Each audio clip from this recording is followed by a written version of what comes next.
Good morning, good afternoon, and good evening, and thanks for stopping by. Our dedicated team will guide you through with the latest updates and theories at Starbase, Texas.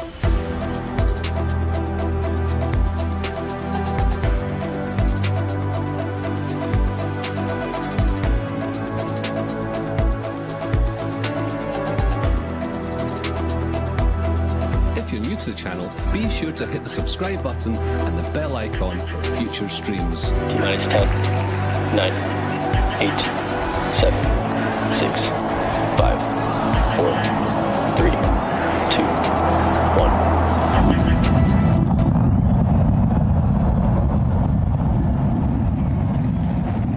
We have liftoff.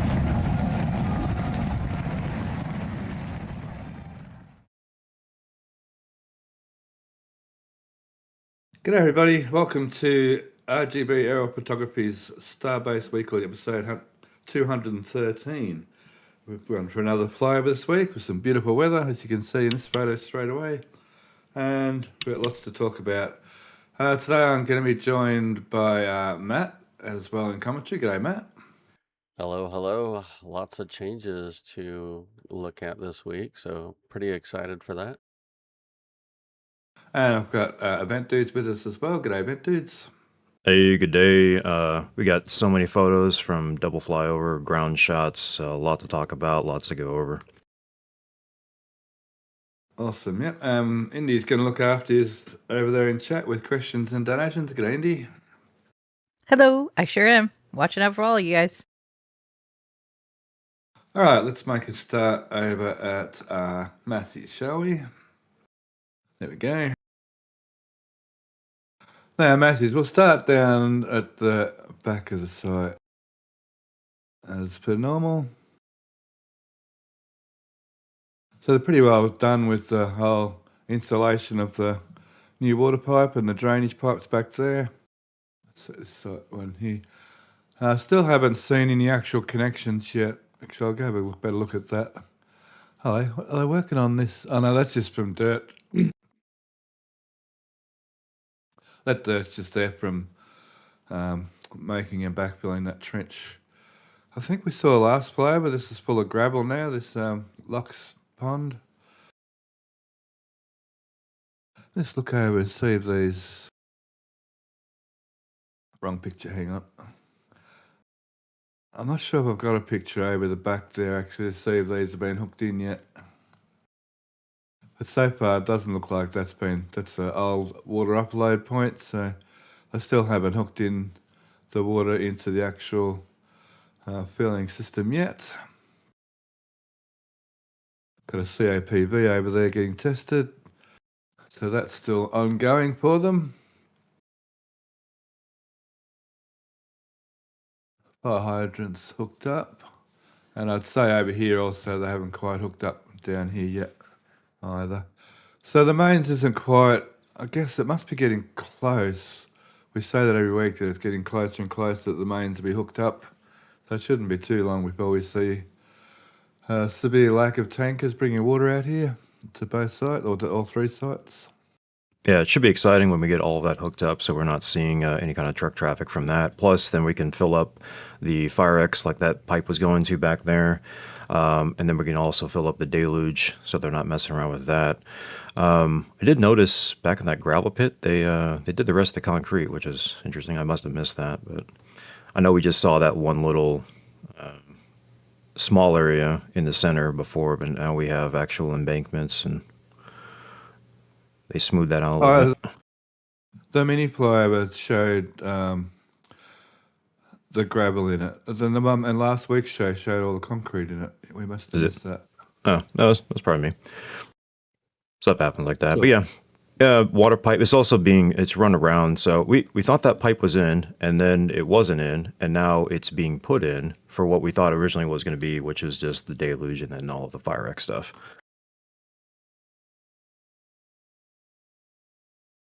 Yeah, so now it's because of the lack of pipes here, it must be run all the way along the edge of the site. Also like to point out, we finally have caught a COPV in action. It's a rarity for whatever reasons. They usually do it during the week, so kind of an interesting thing. But they haven't really changed much of that, and we still see that testing. I think that's going to be forever and a day. They're not going to let that go, considering what has happened to previous vehicles.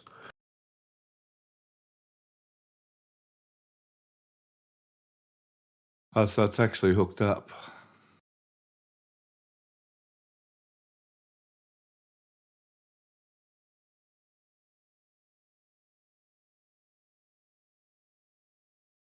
Oh, it's hooked up in here, yep.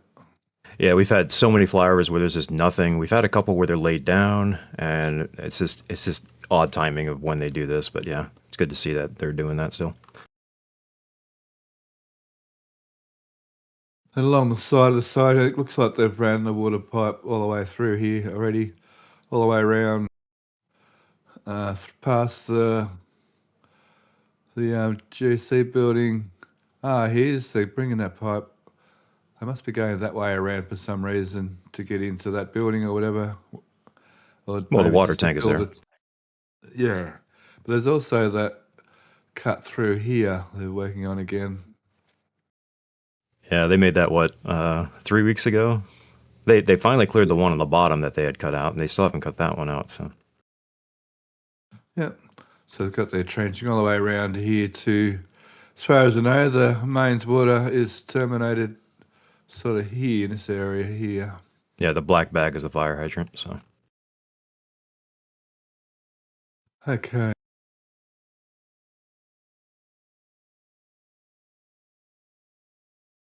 Just quickly at Massey's, since they were doing ground shots as well. Just have a quick cool look. shot. Yeah. I was just seeing if I had a shot of the actual top of the tower. Oh, here we go. To see if they've changed anything on these. Oh, it appears they've taken the... What? Looks like they've taken the tops off these rams again. Yeah, it's weird. They had the tops on there for a pin or something they can go through there, and now we're just testing the ram. Those also look a bit small, depending on what they're going to do with those. So Yeah, I think these are pushy-uppy ones rather than pull-downy ones, to be honest. yeah, it just looks like they reinforce the beefiness of that wing out there, so it just looks comically small on that massive beam. I see, yeah. While you're on this, I don't know if we pointed this out before, but the top box, you might be able to see it here. It has some lettering on it, and it said ship flap actuator FAC or something like that. Maybe not that photo. I don't know if we pointed this out before. I just saw it and I was looking through them. Yeah. It's a little bit better. Ship flap, something or other, FAC or DAC, or I'm not really quite sure. It's probably just the control area, but nice to confirm, some labels once in a while. That's a little bit better. Yeah. Yeah, labels are fun. Yep, that's for sure. Always good to get that confirmation.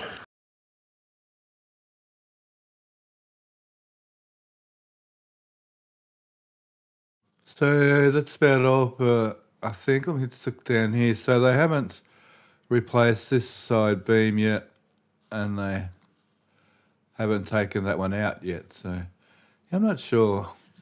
Maybe they've done with their pull down testing. They're up to just push up testing on the catch points on the ship up here. Okay, let's go back to the front of the site. So the big thing, I guess, is that they've put 18.3 over here onto that concrete pedestal. Now, I wanted to see if I could notice if they've still only got just the 5 plates down on the concrete, or will they put them all in before they put the tank on? I'm not sure whether we can tell. Well, they were still there, I think, on, was it Tuesday Flyover, so not sure they would have done that in between. Definitely looks like there's a few bolts there up at the top left, and then like no bolts for a good ways. So probably still just those few. Yeah. And we still have absolutely no idea what this tank is doing here, except it does have a top and bottom dome, so it is actually possible to use it as a water tank. No, these plates here are counterbalance to counterbalance that other grid fin simulator. We got a bunch of COPVs down there next to it. Right next to your hand. Up a little bit to the left. The red. Oh, aren't they? Or are They're those gas cylinders? they're acetylene bottles, I think. Right, yeah. Which I don't think they're using them here necessarily because there's no oxygen to go with them. Probably just there, just Yeah. storing them there.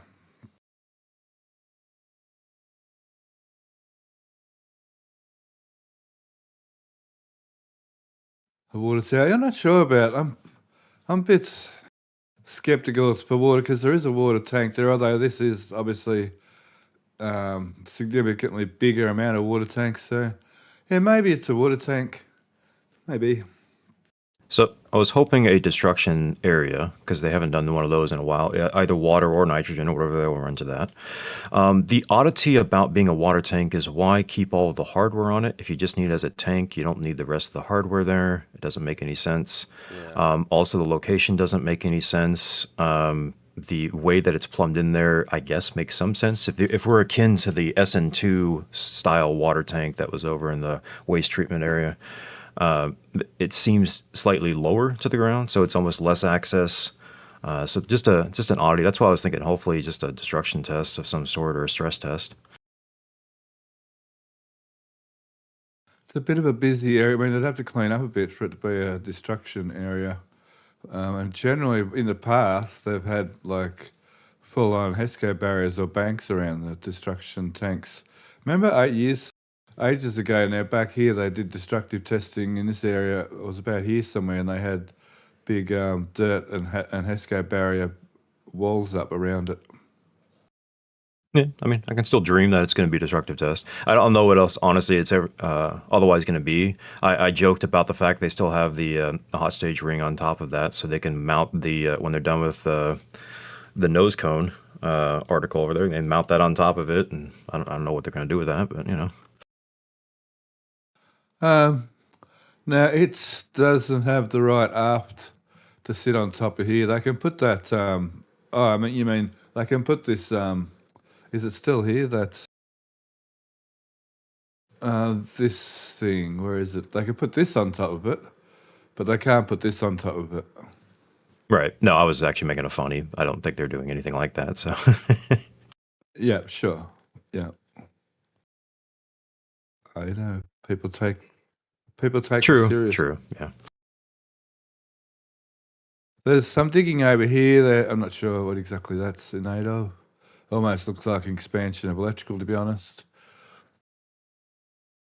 But it could have something to do with that. I can't rule that out yet, but it doesn't really have any obvious connection at the moment.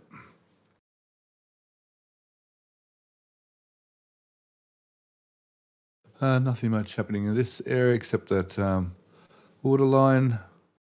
And again, past here, this water line coming in through here.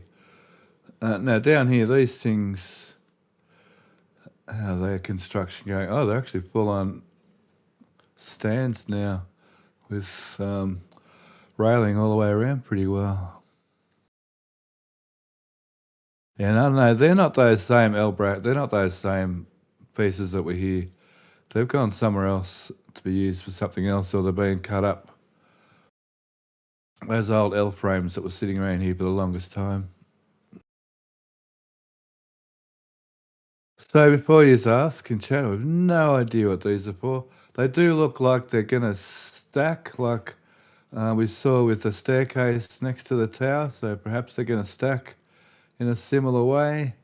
That's still only a guess. Yeah, just now noticing that there's a third one. So, I mean, it seemed like it's a railing of some sort, like a platform, obviously, but is it going to go on the ship gantry structure? Is it going to go on a new platform that they're building that's going to go with the other steel that we see? It's a lot of pieces just need to fit to a puzzle still. Yeah, this is like flooring for it, perhaps. But yeah, there's still other bits of steel. There's even angled bits of steel here. I'm not sure if that's carryover from some of the work they did on the the Flame Trench Tower. Although, no, there's too much of it. That's that 45-degree cutting in here. Okay, so those bits are more steel, yep. Well, maybe make a fourth one. Yeah, yeah. They look like a level that's going to be added underneath a level that's already there, basically. Well, not necessarily. That could be the base one with legs, and then this one bolt on top, then this one here can bolt like on top of that. So yeah, it's hard to tell for now how they're going to go together. Actually, it looks like they're going to actually weld rather than bolt. 'Cause I can't Right. see a bolt plate underneath here actually to match them. Well, that's what I mean. It looks like those flat plates might be welded up to something that's already in place. Yeah, it could be. Yeah, Yeah, so this would like hang even up beneath. Yeah. under here or Right. something. Even Right. actually, that's not such a crazy idea, you know. Yeah, I get good ones Not, from time to time. not saying you're crazy, or most of the time anyway. Not saying you're crazy much. All right. So nothing's changed here. There's still got extra actuator next to it. So still no grid pin testing.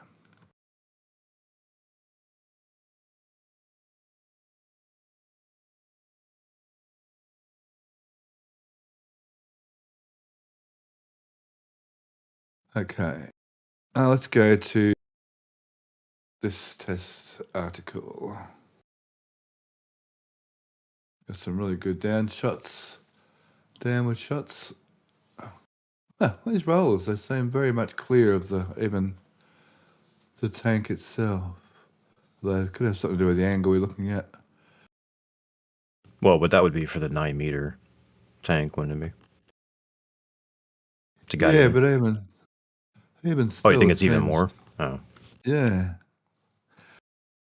So there's it's next to the thing. So there's the lift point or catch point. There's the catch point hardware to simulate catching. And like I said, they're still to put the two beams in here, which means they probably have to move these couple of mounting points around a little bit to get those two beams to sit up through here, up through here actually. Is there going to be room to stick out the top a little tiny bit? Let me go back to the ground shot.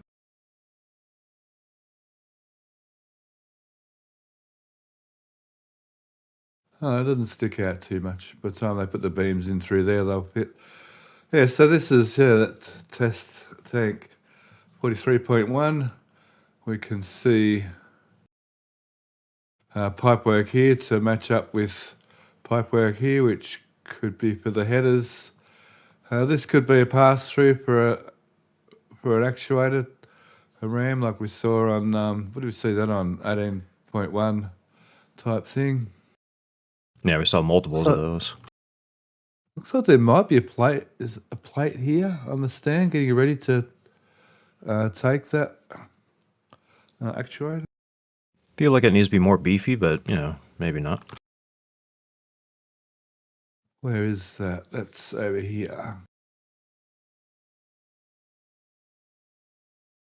Can we see it down in? I can't quite see it down in there.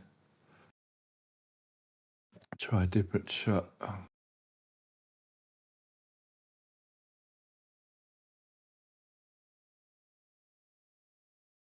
Should be down in here somewhere. I can't quite see it. Well, definitely a post in the line of putting an actuator there, so it's got a reaction frame style to push off of. Yeah, I'm on it. Yeah, they've lined that up. Yep, with that post. Yep. Got some test hardware installed, as they always do. We can see right down here how they've got that new adapter, which I was talking to you about a bit, dudes there. So all these new test tanks all have this new adapter system down the bottom, which is a good idea. I guess the first time they used in here with the clamps, they really needed to test the clamp system as well. But from now on, they probably won't ever need to use those clamp systems down in here. In fact, I guess they're still on site. And they haven't seemed to have taken out many more of the exterior pull-down rams. They must have just need to pull a few out that were in the way, perhaps. I think all those clamps are still here, actually. Or have they been getting rid of them? Huh. Maybe they've got rid of them. There used to be a big pile of them here.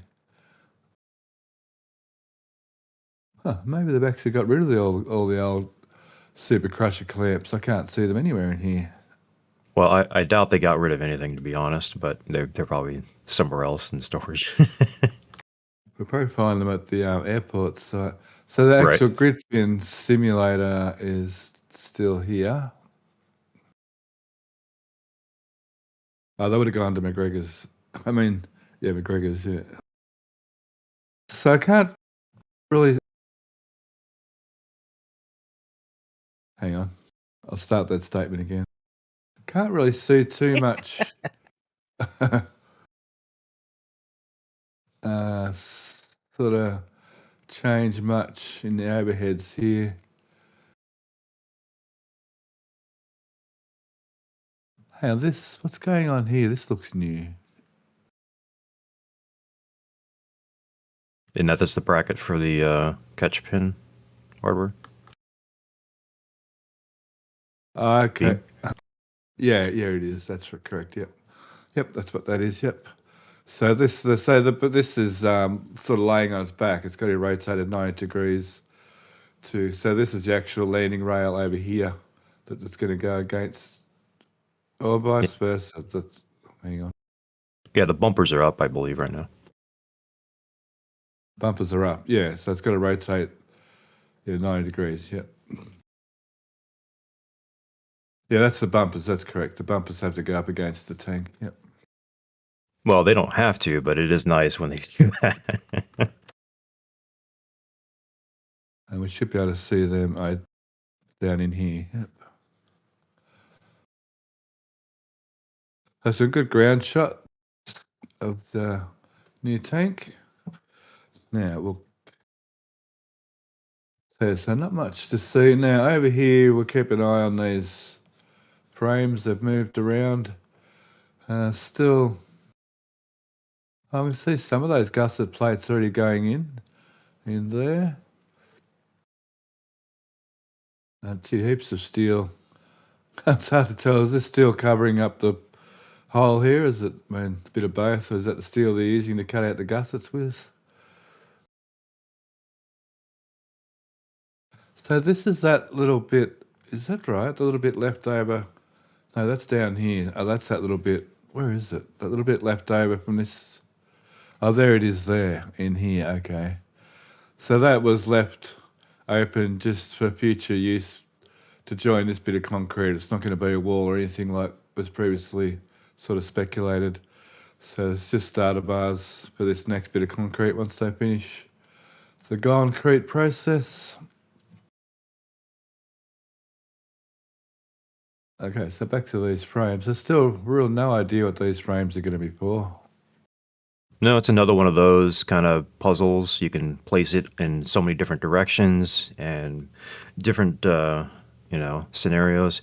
It's interesting that they have what seems like cutout plates that they're going to fill in between some of the beams there. I don't know why you would do that unless you need an enclosed area. That seems very odd, or you need more strength in that area. It also could be joined together. It can make kind of a circle in the center, if you will. It could be for the flaps, because they can just set it into the jig and then have a reaction frame for the flaps to pull on the nose cone. Just so many options with that. It could join its buddies over there that look like walking platforms and make some other kind of jig. I don't think so, because they're building it over here, so at least it should go to something in this area.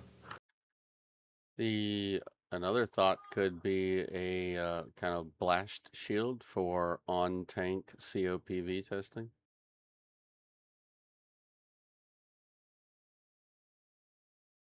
Maybe. Just a thought because of the shape and the fact that they're putting those big, massive shielding pieces all over it.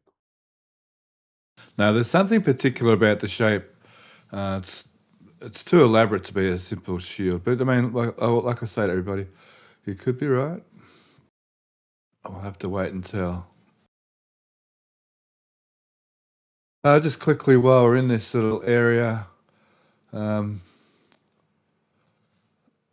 starting to put a temporary line of liquid nitrogen and gas to come from over this way. I mean, they couldn't line it up, could they? So anyways, they can do a little dog leg in here. So they've added this pipe. They haven't tapped it in quite yet into the main liquid nitrogen line for the whole site. And then there's also the main gas line. Now, let me have a look here. Look-see. Maybe they have tapped into a gas line here already. Bit hard to tell. Because the gas line doesn't actually start until over here in this area. So I'm not sure what they're picking up there with this line. Or even if they... I'm not convinced that's joined there. It certainly does look like it. It's such a weird connection point. There's no bracket or flange or anything else, so...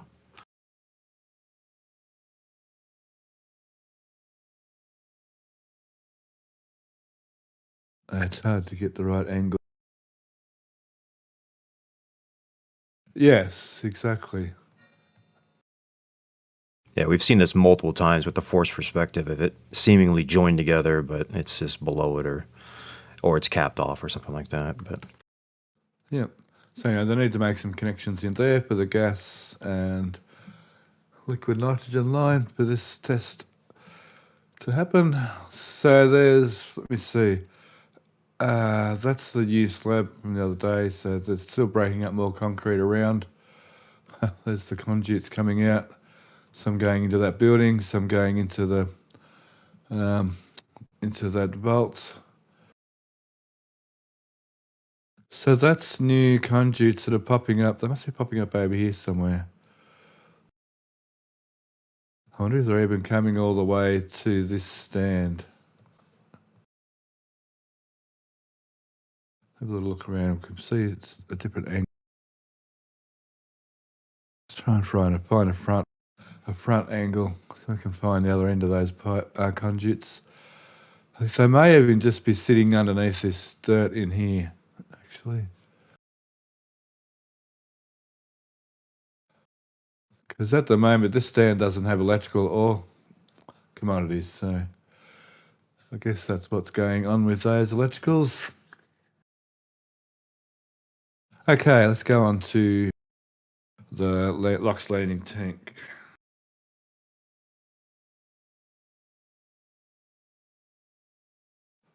Let's see if we get. Can we get Big Supreme membership today, Indy? Working on it, but she has Patreon, so we're good. Yeah, of course, yeah. Which we're very grateful for. Okay, on to the LOX landing tank. So I think the mini flyer we saw they put these 4 main actuators back in, which line up where the support struts at the top of the LOX landing tank when it's actually inside the booster. They line up with how those struts work. I can see they've got the 4 levels of these white beams that pull, and there's also this other set on this side here. Let's see if there's more straight down. I'm not sure how many of them are on this side pulling. Oh, there you can see down through there's a few of them.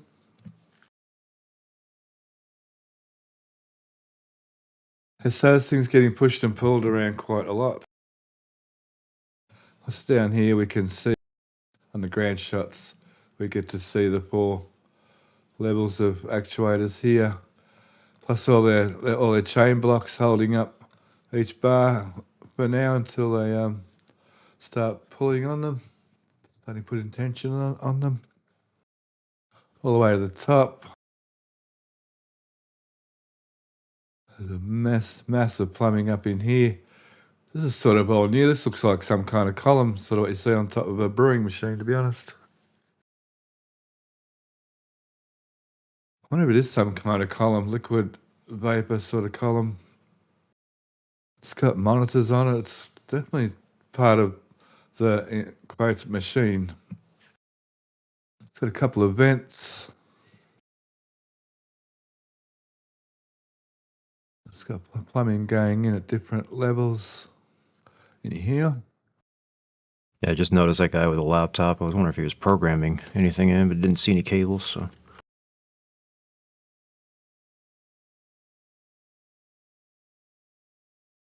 It might be just a few schematics or whatever for the actual connections in here. Yeah. I mean, usually they use their phones. That guy has got a full laptop. I was curious if we were doing a little bit extra, but yeah. Yeah, this is an interesting setup. We have basically every possible axis-y, torsion, vertice, all of the particular directions you would ever want to impart force on. It has an ability to do that. And in most cases, way overdoing it, like those top 4 beefy rams. I am super curious. I'd love to know in like a documentary or something like that, if they have it set so they can do some micro adjustments. So vibration testing, so they have super quick, ram movements to induce vibrations, to induce all kinds of torsions, to simulate anything and everything that would be on the ascent and then the descent for this tank to try to figure out all of the particular fail points on it. The other thing it looks like is they have this vent pipe, yeah. And that, I mean, to me, that seems like they want to do quick tests, because that would then allow for some rapid detanking, if you will, so they can go to the next test. It also, takes away all of the possible spillage or anything else that would be coming out of the top if that's where it was to drain out of, and then maybe possibly damaging equipment. So, where does it actually hook into? It's a bit hard to tell where it actually hooks into. It's a big pipe that sort of doesn't hook into anything particularly at the moment, but I mean, they're still working on it. Are the two flex hoses there that or not? It's hard to say. Oh, that's right. Here we go. Yep. Yep. I Yep. remember with the show and tell now. You were talking about that on the show and tell. Reapers. You're talking about four. There could possibly be a couple more in there behind. Well, it was just the angle that you we were there. looking at. It kind of looked like those were two more, but currently those look more like clamps. Oh, yeah, of course. Yep.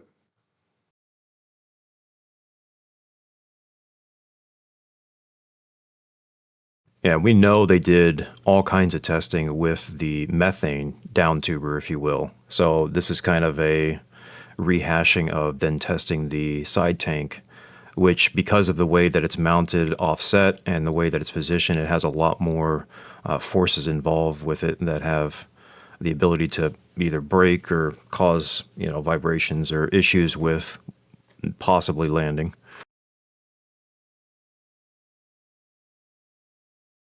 What will they test?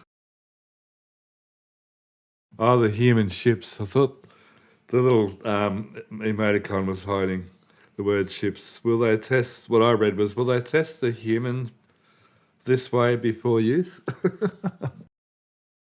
But the human ship. I think it's a long way before. Be quite a while before we see a human on board Starship for takeoff and landing. But yeah, sure. Soon enough, I'm sure they'll NASA will make them put ships through the ringers to make sure they're human rated. But once they start doing quite a few Starlink launches, they'll soon have their their landing down pat and their safety and all that'll become. I think it'll come quite quickly. I would imagine he's probably referencing HLS also. Yep. Okay, moving on to the new nitrogen tank farm. So I haven't hooked this end of that pipe in yet. Nope. So, okay, so the front here, they've added these couple of skids. No, hang on, they've added a couple of skids on the sides here, which have brought these pipes out. Looks like they've added a couple of more pipes here to join to these pipes down here. Oh, there's the actual elbows for them.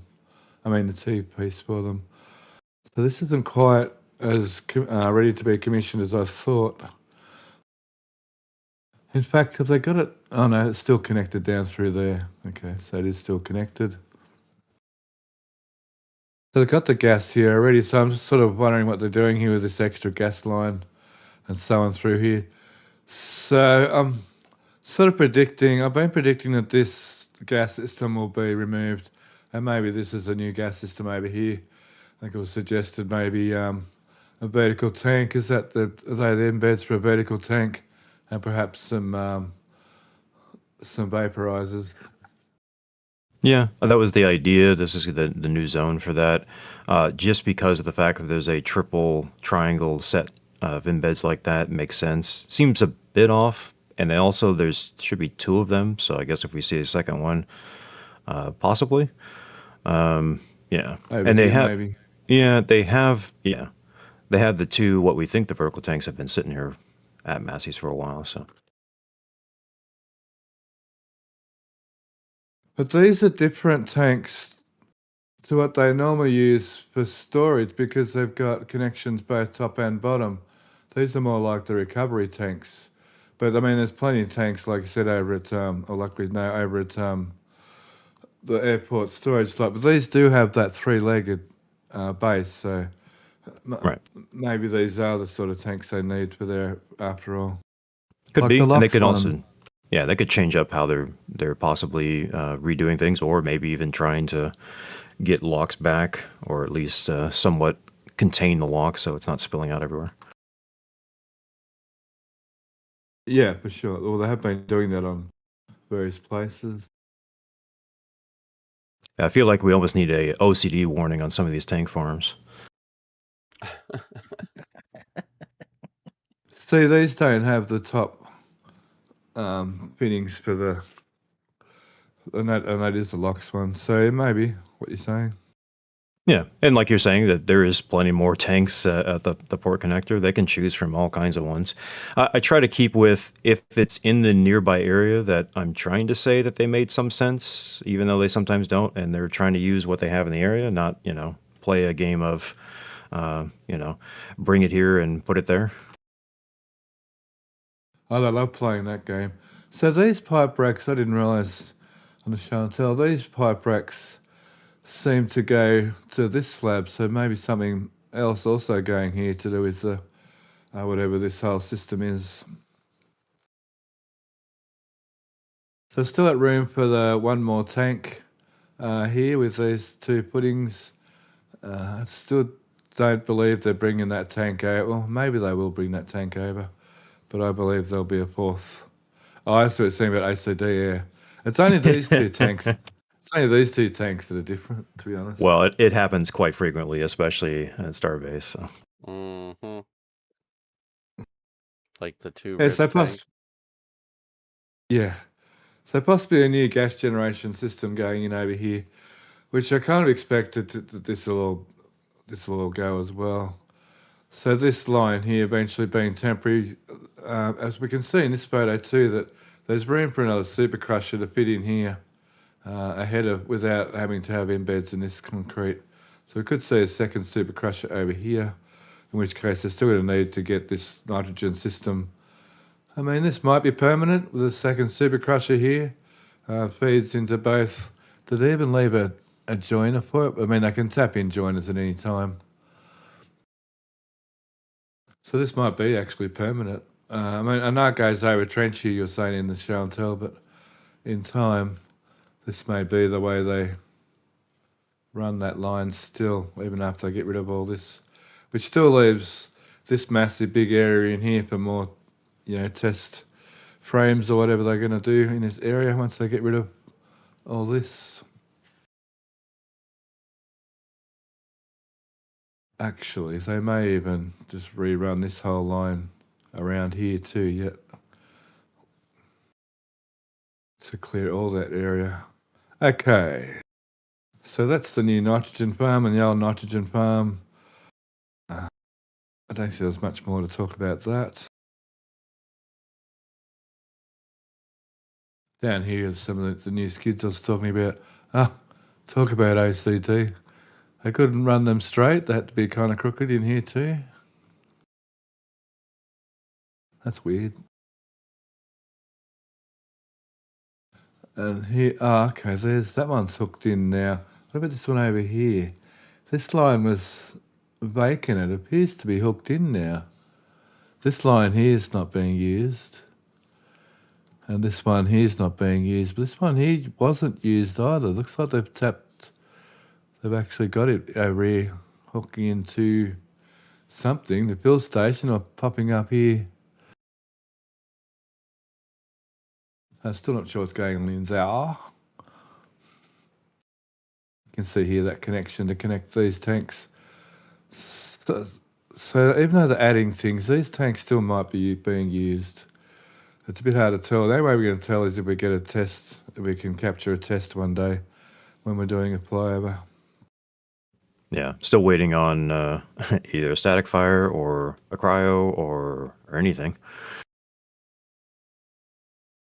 Over here, they had scaffold up, then I took scaffold down, and I put scaffold back up again on the BQD.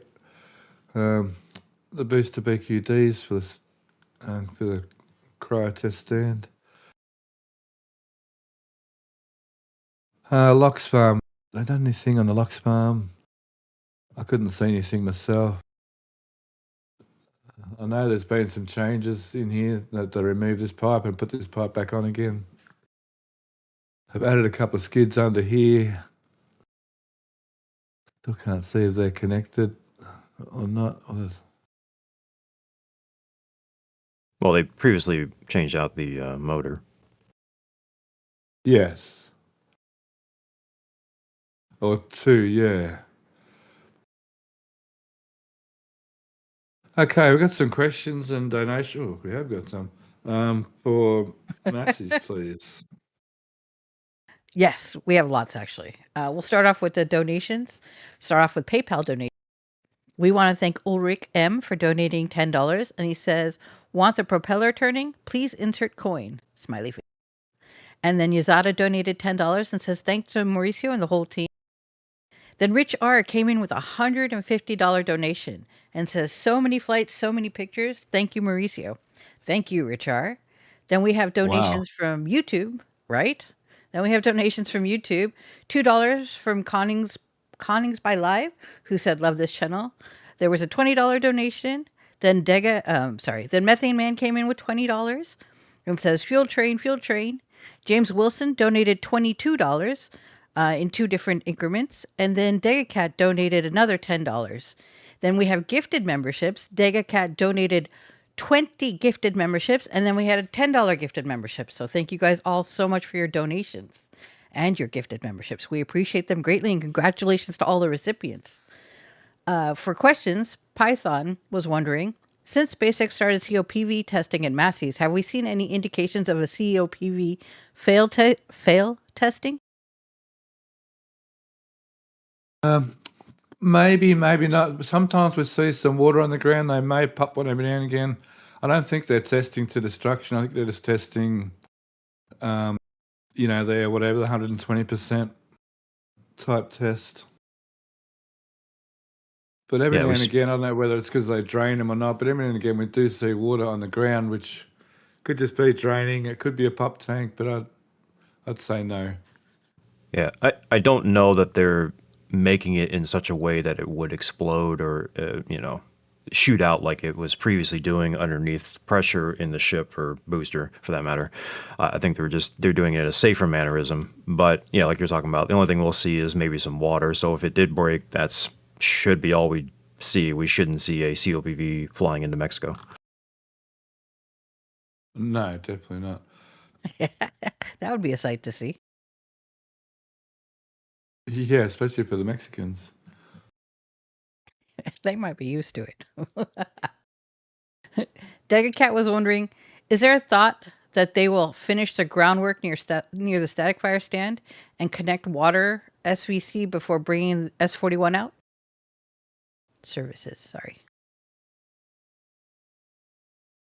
Well, they have to get everything out of the way before 41. Hang on, 41. Yeah, 41 is still static fire. They might not have... they might be okay with how it is now. Just get rid of this crane, this what do you call it? This Nope aerial platform. Insano lift, Skylift, Bronto lift. Insano lift, yeah. No, it's looking fairly prepped, ready for 41. They've got all the scaffold and everything out back there. I don't think these are any danger being left open for a static fire. No, I think they're pretty well right for a static fire any day, to be honest. Yeah, and I've said this before. It's basically a game of, hey, we don't think we're going to be ready for a week, so they go to a whiteboard, they write out things they want to do in that week time, and then they do that. That's just the game they play. Exactly. And they did some methane. They ran the methane farm, I think, over the last few hours. So they're getting, is that right? And so they're getting things ready on that side of things as well. So that's probably not a bad indicator that 41 won't be too long. In fact, wasn't Ryan Webber saying on the timeline it's about the right time for it to come out too? Yeah, well, if you look at kind of previous timelines and where we're scheduled at, we should see both the booster and ship out. And if they want to make this end of month, early next month goal, same kind of deal. We've always seen them where they sped up certain actions, they skip certain tests. We've seen that a lot, so you never know when you compare it back to old timelines. But generally talking about old timelines, that's where we need to be at pretty soon this week.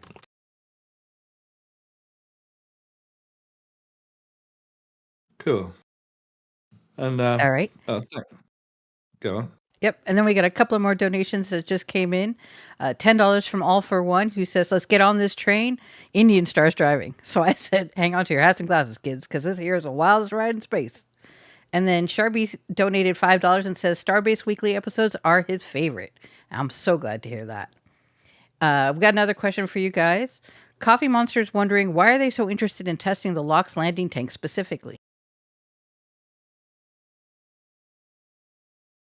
Well, I mean, they have to test all these things anyhow. They did have some issues with like Flight 12 and Flight 13 with the so Flight 12 had trouble with the flip maneuver and restarting engines.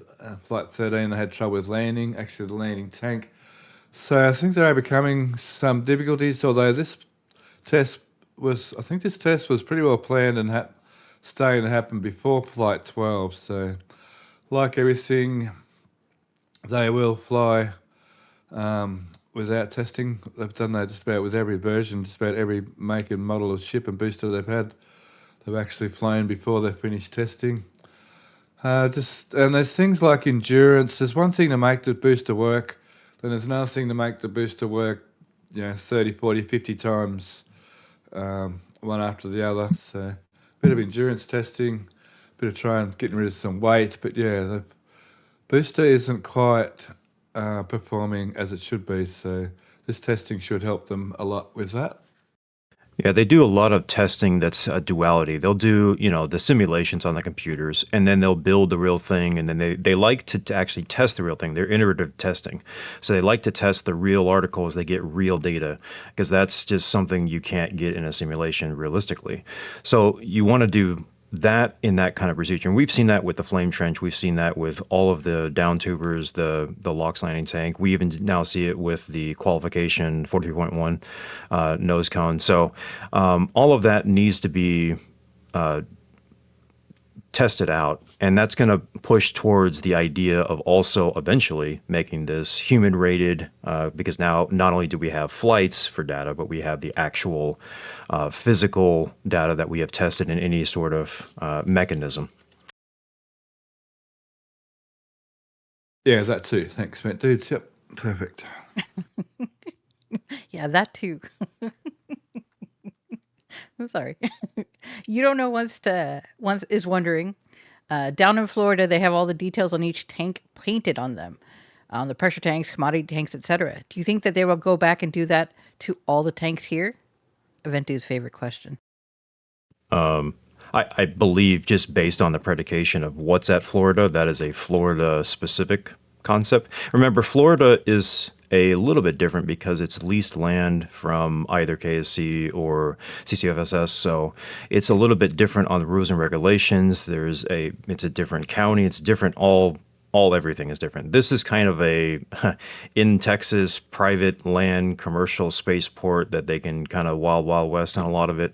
There is some rules and regulations, but a lot of it has to do with just safety and what those safety regulations are for. So we do see here the lines are sometimes marked. And that's either just for confusion or for safety, both maybe. But the tanks, not so much, at least not in great detail. There probably is a really, really, really small placard on the tank. In fact, we got a sneak peek of one of the placards of the integration of it. So there's probably something like that, but nothing big and bold that we can see from miles away.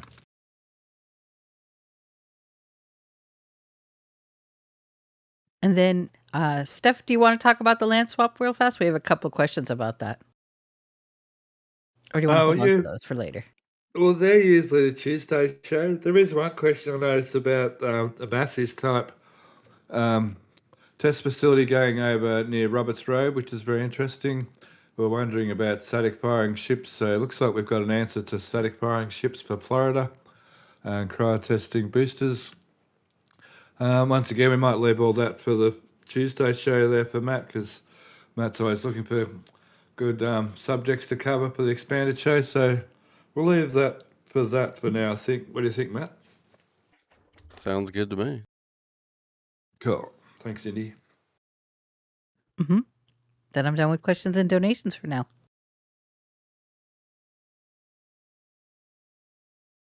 I think that'll do for Massey's here. We spent our time. Let's go over to Sanchez. Yeah, really interested as to what those frames are going to be. It's got me really curious. As do a lot Sanchez. of us. Yeah. Let's see where we're starting. Oh, we're starting at the OLM. Okay, cool. So, the OLM, we've got a corner piece. This is interesting, actually. I saw a discussion, I think it might have been Jake or someone in Zach's Discord, where how we're seeing the second layer being built pretty well at the same time as the first layer. Now, remember on the first time they built this OLM, they had that massive issue with, it was almost like an inch. They had to cut and re-weld, possibly for warping. So maybe they're building it all together to reduce the warping of each level. So they've added a second corner piece, we think, to this corner. So they're sort of building it more complete rather than level by level like they did the first time here at Sanchez. Yeah, it seems like they've had a lot of practice now with the original one and the one at 39A. So it seems like we have standardized a lot of procedures, and they're fixing, like you're talking about, some potential issues that may be down the way.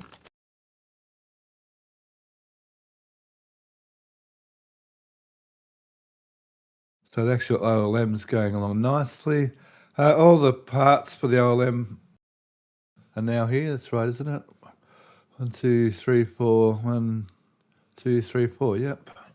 Top deck. Some top deck pieces missing still. That's all. Yeah, I think the Still running no joke move. was it maybe Florida needs some extra pieces, so you never know. Might disappear on some of those. Well, for now, Florida's, what's 37's OLM's being constructed, is it, and it's going along quite well. I'm pretty sure it'd be up to the top deck by now, wouldn't it? No, I wouldn't think so. They'd probably be on level 2 or Okay. 3. Yeah, they didn't Yeah. start that much because they stole some pieces, if you will, or at least we think they did from here. So Yes.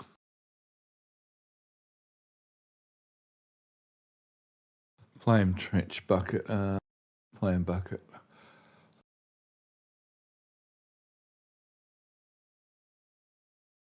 Doo-doo-doo. I've got my alarm clock music stuck in my head. Okay, over at Flame Bucket, they've got one of the manifolds sitting ready. Now this is upside down, remember? This is actually the top of the flame diverter, so the ridge cap will be up this end, and this will be on the floor. Looks like they're getting, and still no frame in the center here. Looks like they don't need that frame in the center this time around. I thought I had a better shot over here will do anyway. The other manifolds here ready. They've got bits and pieces of the diverter tubing here, there, and everywhere. Now, we talked about these a couple of times on Show and Tell. I'm not sure whether it's been talked about in the live stream, but up under here, I believe, this corner under here, there's a beam runs around. It's sort of basically in this corner here, and these pieces over here to form that beam, you might say. So it's like a connection between the middle and bottom layer of the OLM. We saw them stacked for the longest time in this area, all those pieces, but now they're putting them all together. There's a few here, there, and everywhere. They're all over the place a little bit. yeah, and just to elaborate, it's if you imagine a circle that goes below the circle that they're making, that is below that level that connects what you're talking about, the first and second level. Okay, also while we're in this area, we saw those frames come along on the boat. We saw Kiwi did a nice render last week of that part being sitting on top of this part and sitting down in the OLM with these parts here, these 3 parts here, sitting on top of the OLM. water thingy, top plate, and then all this hanging down below into the OLM. So the clamps are sitting in here, so they can have the clamps closed, drop this in, and they can open the clamps. And when the clamps are open, they sit just nicely in these slots here where they can access the top of the clamp and they can access the bottom of the clamp. It was So interesting. a dance ball that comes from the top rather than underneath this time around. It was interesting they brought these over because usually if they're going to do something, they're going to, use them, or otherwise they just leave them at the port. They're kind of room constrained over here. So I'm curious if we're adding more components to it or painting them or getting them ready to use because they haven't test fitted or anything on the OLM, obviously, or even like if they're going to go into a BTS. I don't know if that's possible, but if that was a thing as well. There doesn't seem to be any welders or anything going on around it just for now. So not right now. Maybe this is going to be its storage. I'm imagining they're going to bolt it together and leave it bolted together even for transport. And I imagine it's going to be fine to run down on a single or even a pair of OLMs, SPMTs, to get down to the launch site. It may stay at the launch site eventually. I think Zach was entertaining the idea that one of the GSC staging pads could be something like this, because this is, in fact, GSC ground support equipment, so that could be what's happening. Yeah, we've seen not that it's the same. We've seen the dance floor. It was moved back to the spare pad or the Starhopper pad, and then moved back and forth. So I wouldn't imagine this would be any different. It would just be rolled back and forth as they need it. So OLM flame bucket, the SQD arm has no movement. Over here, well, the stand got painted white then black. I think we've pretty well covered that. They still seem to be working on it. Guess that'll do for that OLM area. Oh, there's the big square. That was actually the shot I was going to put earlier.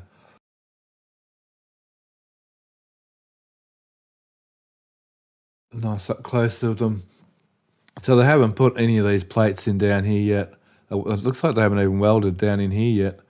They've just put those temporary braces in for now to line everything up, and before they get into full-on welding. Now, that transport stand, what are they doing with it? There's some really nice close-ups of all the components this week. That's a really nice close-up of that component. So, that lines up with that. Okay, yep.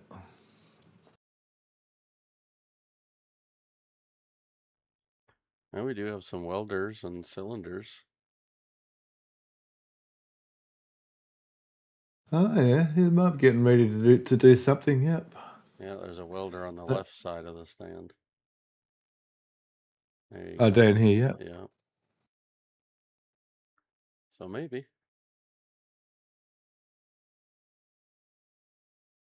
Oh, that's a really good shot of the manifold.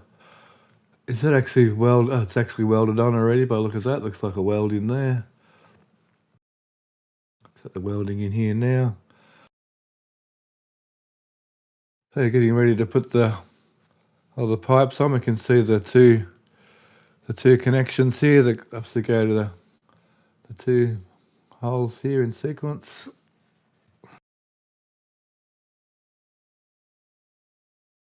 We are spoilt for images just of late, which is awesome. Now this transport stand, what are they doing to it? They're still working on some of the clamps. I wonder if they've iterated something with this one. Got some temporary lines running around. They did finally get rid of that piece of chine. That was one thing I noticed this week. There was a piece of booster 12 or earlier chine sitting on here for the longest time. Booster 4 maybe even.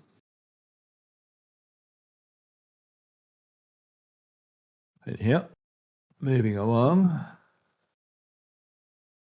This area hasn't changed much. I mean, I noticed they took some of those couple of old clamps and brought them over here.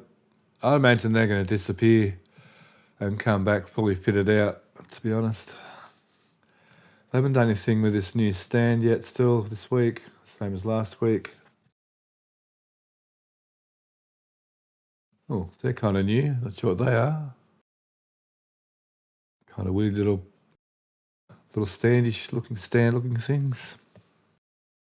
Well, they might go to the stand that they're going to build next to that. They could belong to that as well. Yep, Right. very much. Hard to say. It's easier when they start putting pieces of the puzzle together rather than just, we can extrapolate all kinds of things otherwise. Okay, bridge crane action. Not much action this week, except we do have the 4th truck this week. Doesn't seem to, nothing much has happened here. Oh, those plates, I think, have moved. That join these plates that sit in here. These plates that sit up on here seem to have moved. There's still no real movement on them. We did notice that they got rid of the 18's aft manifold finally. We're seeing Mario Kart pieces all over the place getting moved around. Well, here anyway, for now. Don't know whether that means they're going to get scrapped, because this has been, like, all this stuff looks like it's getting scrapped. Whether they're getting scrapped, maybe they've changed how they do that. There's a couple of transformers here too. Are they getting scrapped?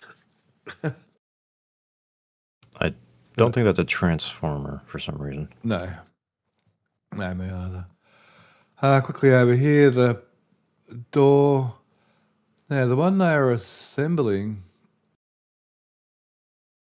Hang on, they've moved a lot of stuff here. So these are being assembled? No, there's the pile of. This has all changed a lot. They're all this way around, and they're getting ready to put that door up. Some of the door parts have been moved, I think.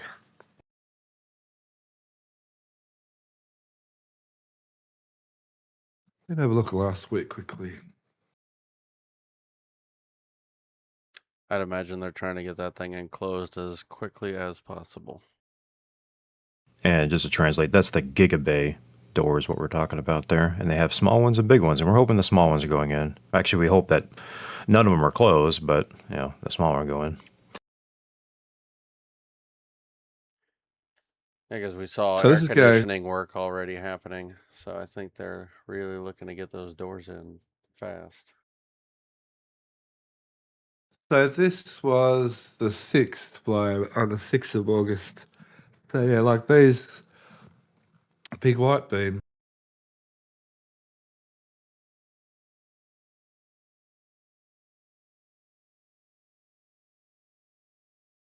Oh, they them just back over here. Oh, look, no, there's one missing. There's missing. So they've already moved them. Is it up top? somewhere.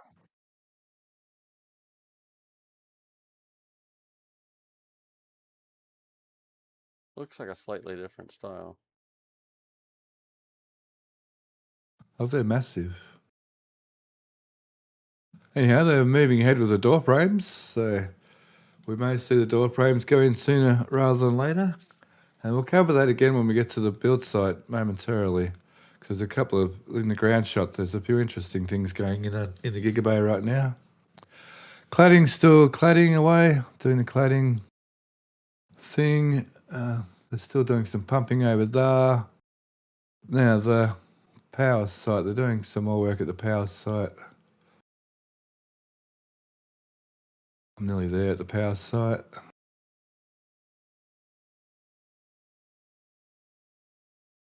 Nearly there. All right, here we go.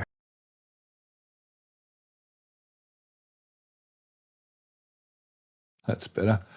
So, not much movement on this pad. It does look like they're excavating and getting ready to put more pads this way. And I don't think this is addition. I think this is subtraction. All this work in here. That's getting rid of stuff so they can put new more of these new type pads in through here. We'll see all these get removed soon, I would imagine. And then we should see maybe 6 all up of these pads throughout here. That's what I'm hoping anyway. Got a couple of new transformers sitting here ready to go. Sometimes they're ahead on power packs and behind on transformers. They seem to be ahead on transformers and behind on power packs right now.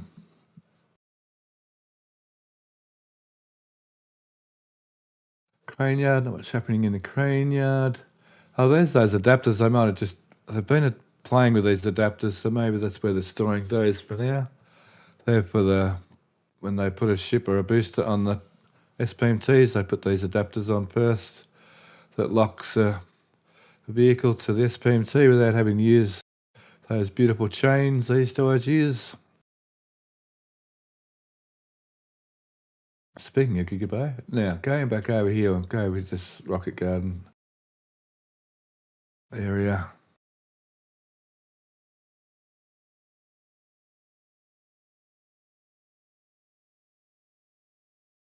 That's all centre of the site photos. And over here we have Rocket Garden. So we've got 2 bases fully built, 2 platforms, well, nearly fully finished off, and got room now for another base to start. So we don't know yet, although here we see the new parts here for another ship workstation. So it looks like there's 3 ship workstations. Still nothing, we can't see anything for a booster station yet. Now, I wouldn't imagine these could be used for both. I'm wondering if they're actually making it so they can use them for both, but a booster can't sit. They sit differently. I don't think that's correct. I'm not sure they will be able to make them universal. Yeah, it's kind of a wait and see. If we see some new hardware come in, probably going to be painted white, and it's going to maybe a little bit more beefier with more connections on it. Could see that. We did theorize, though, that they may be doing that same kind of concept with the uniformity of the aft on the breakover. So maybe, but I'm going to say no for now.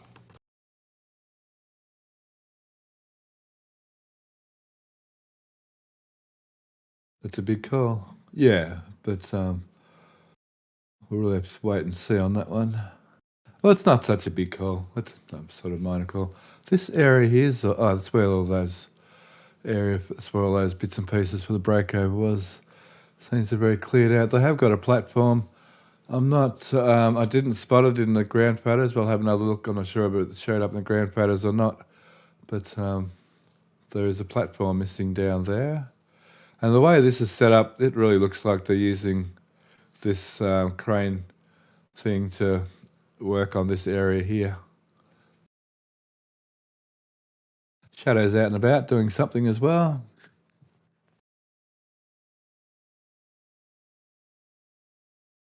That's about all for that area.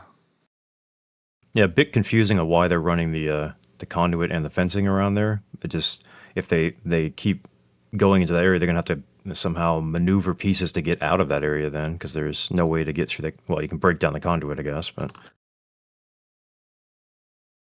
The conduit that keeps coming and going. Well, yeah, it is obviously to put they've got some there now, some power boxes out here to give these guys more access for their welders and so on. Or we'll just keep a crane out there full time. Yeah, I mean, lift it over. I mean, yeah. Right.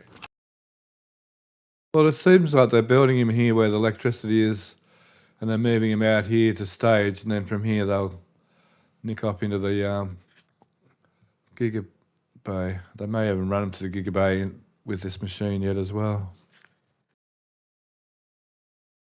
Or not. Well, yeah, keep a crane there all the time. Looks like this machine can, just bring him out.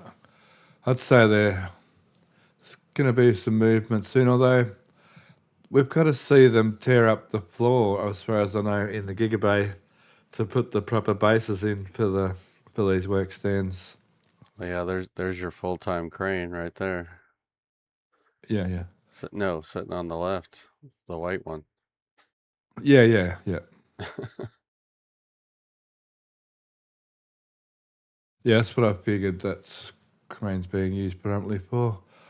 It certainly doesn't look like it's going to be anything to do with a bridge crane. Now, this being here, are they using this with the satellite box, are they? Or is it just staged there? I saw them test and move that around, but I did not see them actually lift with the satellite box. Well, the satellite box can be lifted with both bridge cranes, so maybe not. I think this is more about using both bridge cranes to lift one item. I think we talked about that. I think we talked about that even last live stream with me, where they can actually lift a full ship and engines and everything onto this stand over in this corner here, so they can get both bridge cranes over there. Yeah, especially if it's loaded. I think maybe that's more or less the idea, adding a little bit more capacity to the load spreader. Nothing new with the breakover stuff. So Sanchez, have we got some questions about Sanchez? Mm-hmm. Plus a ton of donations. Mm-hmm. Oh, still, Sorry. oh, wow, good on you.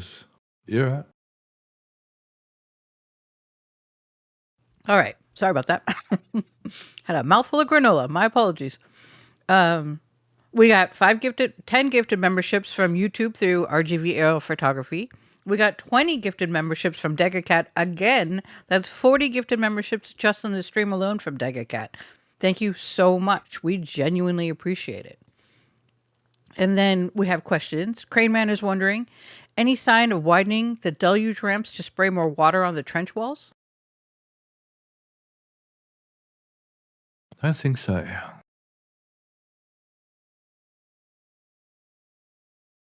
Let me have a quick look. It's probably a bit hard to tell at this stage. Widening. Not at this stage, because they're kind of restricted with width there, to be honest. We'd have to wait till they put them in to see if there is any difference in width. At this stage, it's not obvious. There's maybe a possibility, but at this stage, it's not obvious. Yeah, they could definitely change the end pipe to being, I don't know, larger or something like that. But there's nothing on these pipes that shows that they're going to attach a larger end pipe to the walls or near the walls.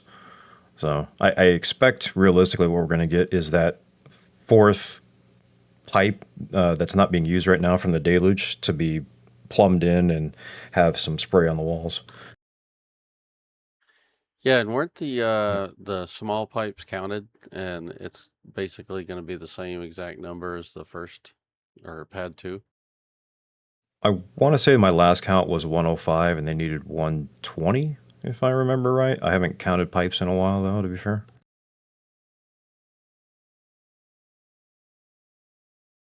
Counting pixels and counting pipes. That's what we do here. And eat crow. Don't forget That means rain. does that mean we're counting crows? Okay. No. Thanks, Indy. No. Kiwi Lamb is wondering, how frequently do we think the new service structure will be used? Rapid reusability shouldn't require regularly used service structure. Correct, but we're not there yet. Remember that, and Pad B is no indication of reusability, rapid reusability for all the other launch sites as well, because Pad 2 here is the first version, so there's going to be some reiterations. I'd say every launch for now they're going to use this rig. Yeah, this is just a standby for the SCAF that they usually build up there, and this allows access to all of the particular clamps, ball mounts, everything else, without having to build everything. They just lift it in there. It also allows them kind of a ready platform to have a crane or something else lift components in and out. And like Steph's saying, Pad 2 is the R&D site. We're seeing that right now with trench walls. We're seeing that with how they're fitting out the deluge, how they're tweaking it, testing it, everything else. So it's going to have a lot more indicatives of this platform use than maybe a 37 down the road will be. Yeah, and like Falcon 9, for the longest time, Falcon 9 was always going to land the booster and reuse, but it took them, a dozen or so flights before they actually nailed an actual landing. So you just got to remember that Starship is still very much in its R&D phase. They're going to be obviously they're going to be able to start launching Starlinks in the next few flights. They'll be actually launching Starlinks that'll stay in orbit. So it's actually going to do some work. But that still doesn't mean that we're seeing the final iteration by a long shot. Starship still has a long way to go before we get to this ideal rapid reusability. We've been saying this along all the steps to where we are even to now with Starship re-entry and reusability. It's not. We still haven't seen the final product yet. We're getting very close now. We're a lot closer now than we have been over the last few years. But Starship and its booster are still very much in development stage. So version 3 is going to go a long way to get actual work done and to get some contracts underway. But like Falcon 9, it took a while before it got to, Block 5 or 6 or 7 right now to get to where Falcon 9 is today. So be patient, but it will get there. But let's not yet. Maybe not in for a year or two yet even, before they get it all down pat. But we have seen massive advances along those lines, especially with the new OLED. So a bit of patience and we will very soon see some rapid reusability. Thanks, Eddie. My pleasure. Is that all? Back to you. Yep, back to you. Okay, let's go to the build site.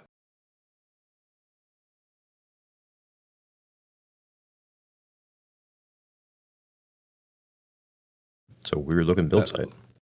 Yeah, it's a funky looking build site. Okay, so here at the build site, we can see, hang on. Okie dokie, build site, Gigabay. So that's where we're starting. So, a lot of the roof trusses are in. I think by now some more were lifted. I haven't seen overnight how many more were lifted overnight since these photos have been taken. I'm not sure how many more are in place. The final one was lifted in as we were starting the show. The final Nice. one, cool. So we can see down underneath down here, the penthouse. No, we're looking at actually down. This gets me every time, which one I'm looking at. Down underneath the penthouse is going to be a full floor. And then up on top here, we're getting the actual roof ceiling, the roof actually getting ready for, I'd say, I don't know. I reckon they're going to concrete the roof, to be honest. I don't know, maybe not. Maybe not. I mean, the So other that's- two were, right? Or no? These are just sheet iron roof on these. No, Over here, sorry. Yeah, the other bays. That's just sheet iron roof, but it's colour bonded, so. But this could just have that insulation material over the top and to slope like on the office, how they put the insulation so they can slope the roof, because there's no slope on these trusses at the moment, so they need to add. So it's probably why there's a parapet wall here, to be honest. So they'll add insulation on top with that slope, so it brings all the water over to this side here, where the dam pipes we haven't seen for a while are over on this side of the building. Yeah, because wasn't it High Bay had concrete roof? The dance floor once again. I mean the penthouse once again. No, not the roof. Oh, okay.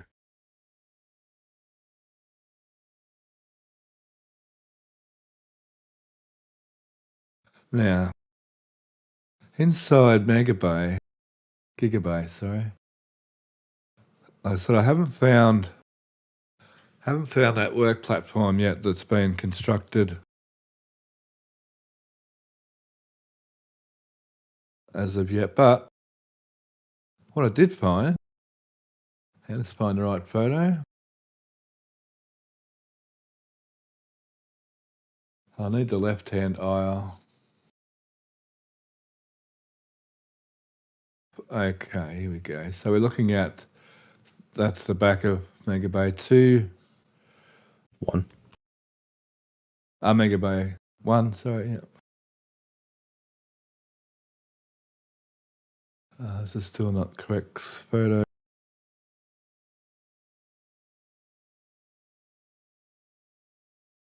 I saw services being run already. Let me try and find them again. You watch me not be able to find it now. Yeah, I saw the HVAC. I didn't see. I wasn't looking for services yet. Up in here, I think we're seeing services. And there was, where is it? I might have to come back to it. Is that electrical or fire suppression?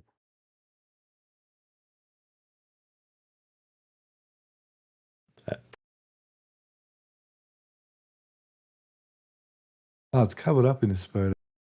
Just give me a second here. Yeah, I want to say those white pipes are more or less a fire or something else. Electrical is usually a conduit style. Yeah, they just look like they could be stainless or something. Just not sure.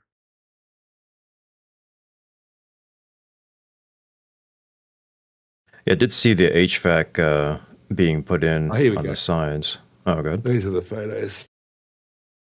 Yeah, I wasn't going crazy. So we can see here the floors. That's above the door, no floor. Here we can sort of see a floor with some railing again, and some railing here. Now this floor is interesting.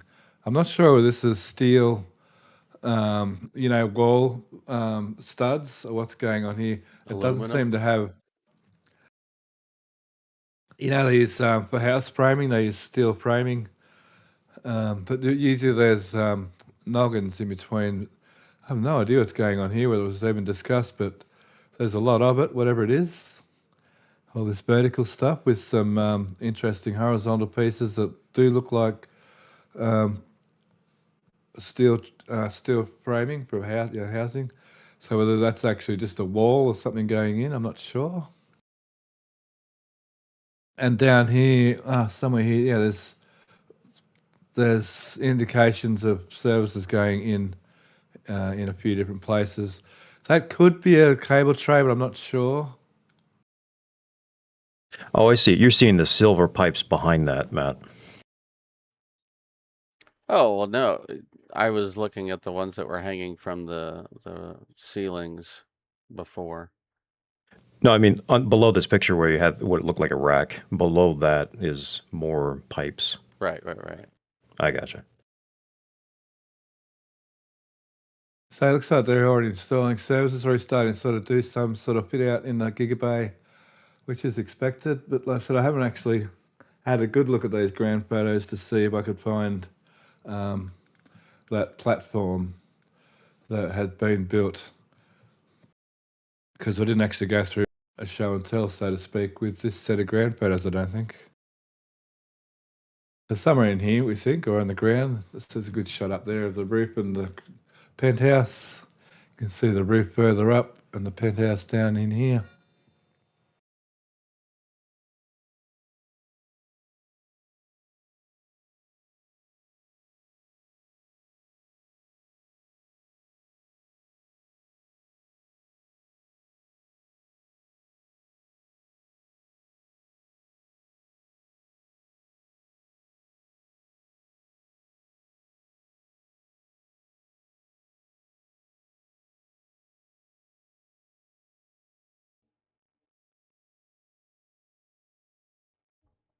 One second, I seem to have lost my build site pictures.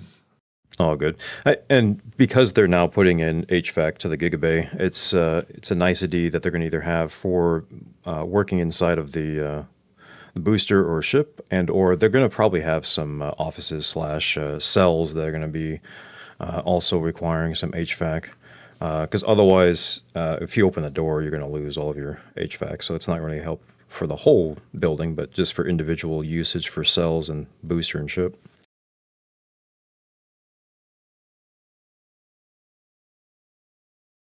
I have no idea what happened by build site photos then, but here they are again. See lots of steelwork. I guess we'll soon see these cranes start getting dismantled once all this steelwork goes in. There's not a lot of steelwork left for them, so that won't be too long before we see that happen. The HVAC, I'm not sure about the HVAC where that is. Was that in the ground photos, or are you seeing? Oh yeah, that sorry. I somewhere thought else? no. It's in the ground photo. Sorry, it was they had put it on all of the sides of the walls. So if you imagine, like in the center left is where I saw them. They were also on the right, but going up each level, there is a just a duct and then a box basically. Plus, you could see it installed in those rooms as well. To the that's kind of it's behind the crane there. Go ahead. Next image. More left looking.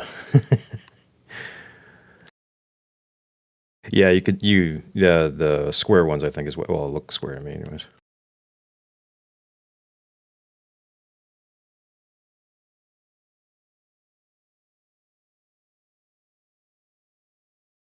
One sec. Maybe we'll do that later. All right, so Gigabay. We did get some shot down beside in between the factory and the Gigabay here somewhere too. It's interesting how you find photos. Then you try and look for them later on, you can't find them again. That, my friend, is Murphy's Law.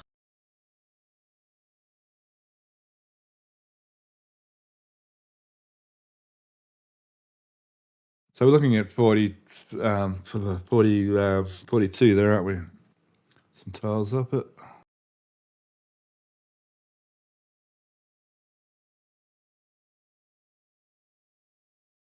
There we go. I imagine that just sent everyone's computer kind of crazy.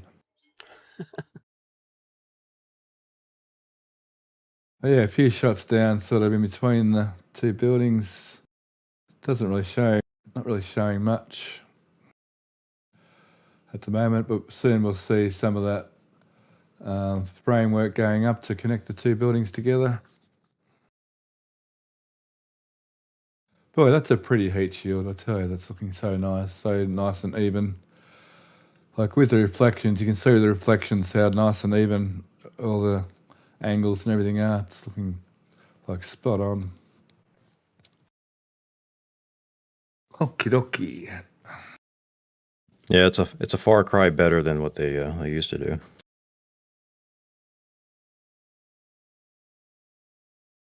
Now the ship, the booster LOX landing tank jig. So they've moved the methane tank over to the centre, and it's now on top of the LOX tank on the left-hand turntable.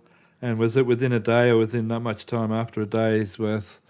They've now also brought in the methane tank. So the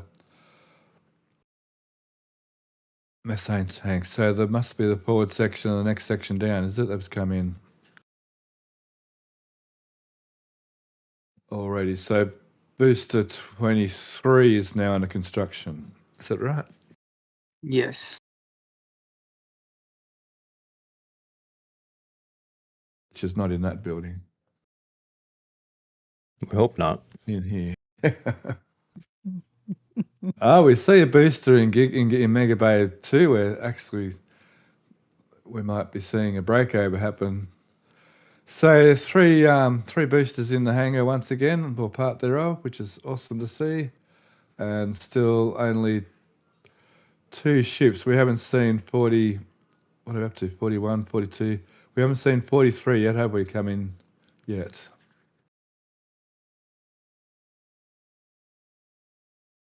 Okay, so that's sort of Mega Bay 1 and 2, I think. Some chines. It's like that's the top chines for must be for booster 22, I'd imagine. Real quick, can you go back one picture? Back here or back one picture I was at before? Yeah, it was in that area, but not that picture. There's a truck bringing in what looked like a giant piece of test stand. Okay. Let me have a little look. Oh, there's a nice. We every now and again event dudes we get this photo, but not very often we get to see this photo over in that corner. Yeah, the door has to be open and we have to be looking that way, so that doesn't happen very often. A truck, where was it roughly? It was roughly right where that silver truck is in that picture you were just on. Nope, down to the left. Yep. Nope, to your right. On the road. Nah, yep, to the left, left. That silver truck right there. That's where it was, but we're looking in the other direction. Oh, I'm looking for a truck. You're talking about a little car. Yeah, no, there was a truck with a trailer. I'm searching through pictures right now as well. Oh, there we go. There you go. Oh, there's that platform that I was looking for. That's the platform they just recently finished building over at Sanchez. So it's not symmetrical. Yeah, that's the one. So they've trucked that from Sanchez. So that disappeared. That wasn't in the midweek flyover either. I'm wondering if this one was actually built off-site. This is actually the second one now. Could be. This was actually brought in from off-site. Because you'd think they'd just use the yard truck or whatever just to move a platform around this site here, rather than a road truck. I'm interested to hear BJ's thoughts on that one. BJ. Does that make him come? Does that make him arrive? All right. There's an engine stand in here, so they're still messing around with engines in under ship 41.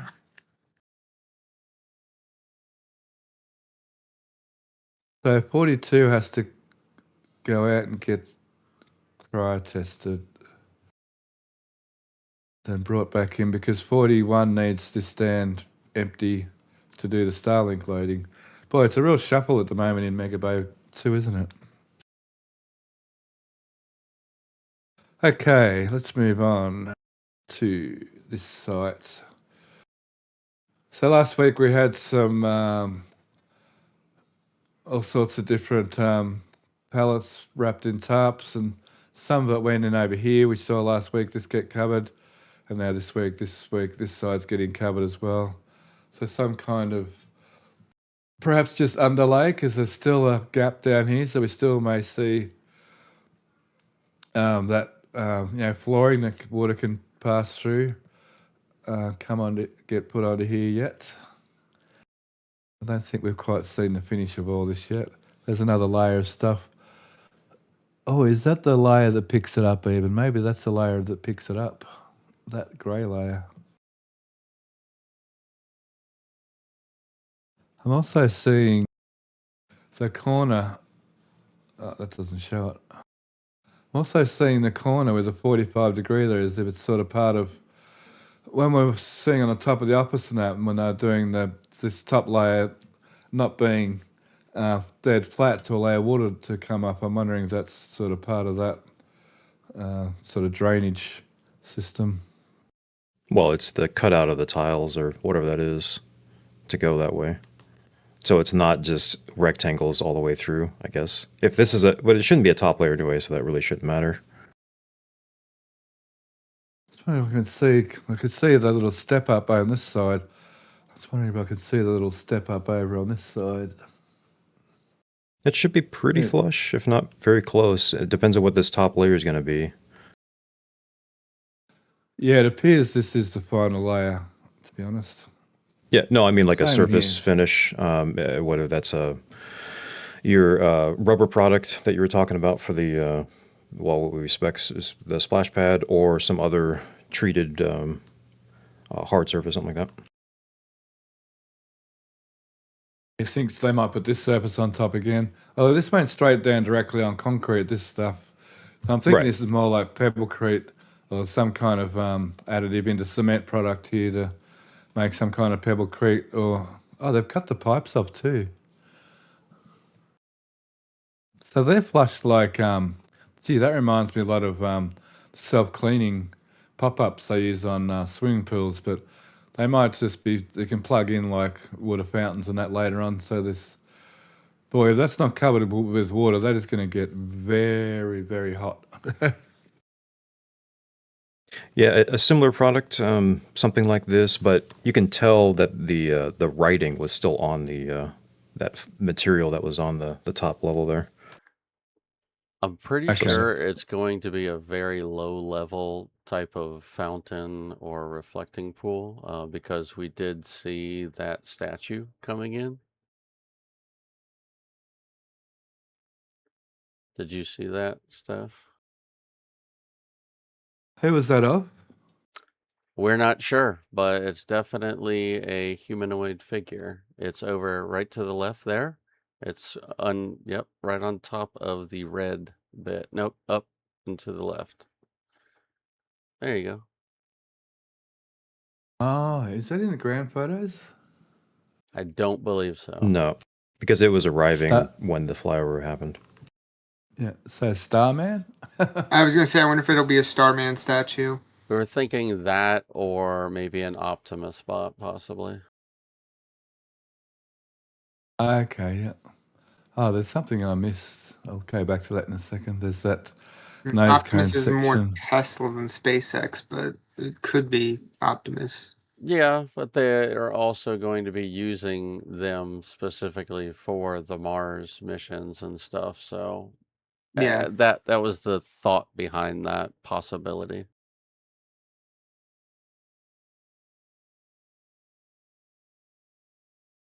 What do they call them? The test dummies. What do they call them? The crash test dummy. So the Optimus's robots are going to be the crash test dummies for the moon missions before they send humans there. Basically. So they've installed some of the benches. They're adding. They're doing some work down here. They're adding this side. Going to get all this side underway. They've added more concrete over here than last week. Left a little garden bed, perhaps.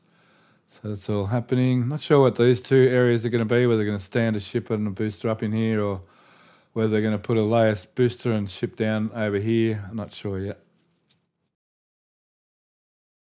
It'll be interesting if the first thing they break over is booster 12, wouldn't it? That would be pretty cool. Is it have the right aft? No.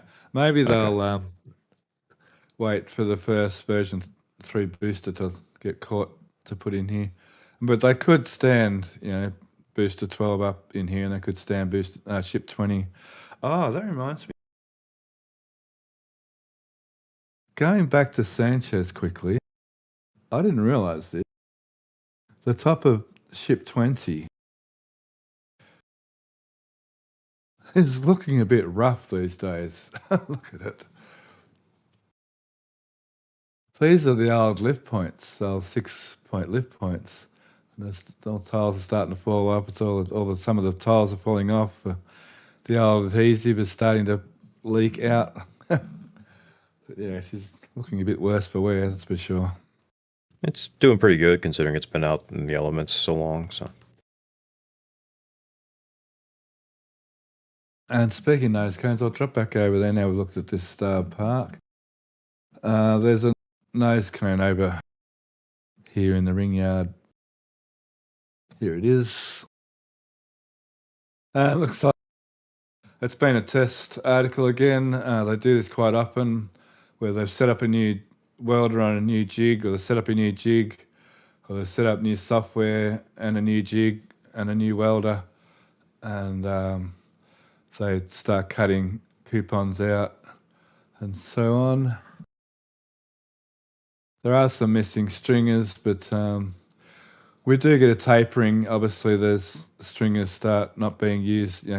They drop stringers. It might be at this level that they start dropping some of the stringers, because as you go up, obviously the circumference gets smaller and smaller, so less stringers are involved. These stringers, I think, were left out deliberately, or they've been cut since. But couponing like this is quite common. We've seen this, well, not quite common, but we have seen this before. It's usually on weld lines sometimes on other places, but so that's just what that is. It's not revealing too much as far as ship construction. All it's really showing us is some stringer location and this little beam down here. It's not really showing much at all. I'm not sure there's anything else of note in that little yard. The Taylor, whatever you want to call that, pallet lifter, they've painted the base of that from the red to the white, but they left the Taylor symbol, so it's kind of a crossbreed, I guess, at this point. Left the dirty paint on top too. Is that a part number, or is that really its model number? Seems large for a model number. Forget. No, I think actually that 9972. I think that was about right. It was it's used for pallet lifting or just really bulky lifts, but it's a lot faster, if you will, than using Shadow or some other crane.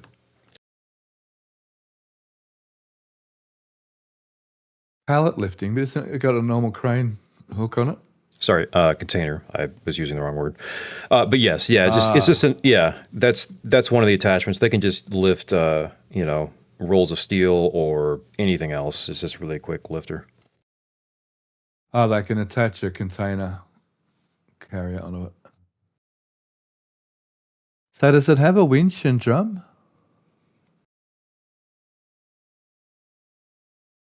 And that is the model number. Cool. I don't know if it's just hydraulic. Is that how it works? It just lifts it up. I think the crane attachment would have to have the winch and drum on it. Yeah. That makes sense. It's more like a forklift, if anything. Yeah. That's why I missed all this area. That's the order I've got them in this week. So we did see some flaps all getting organised back in this area again, where they were in the previous images. I guess they must be just up here to the right a bit. Oh, there they are. There. Okay, so build site questions. How's the time going? I think we're running a bit late. Oh no, we've got 10 minutes to finish the launch site. All right, build side questions. We'll start with Stephen Lewis's question. He's wondering, SpaceX built the original Star Factory at Reynolds Road. Why aren't they using that?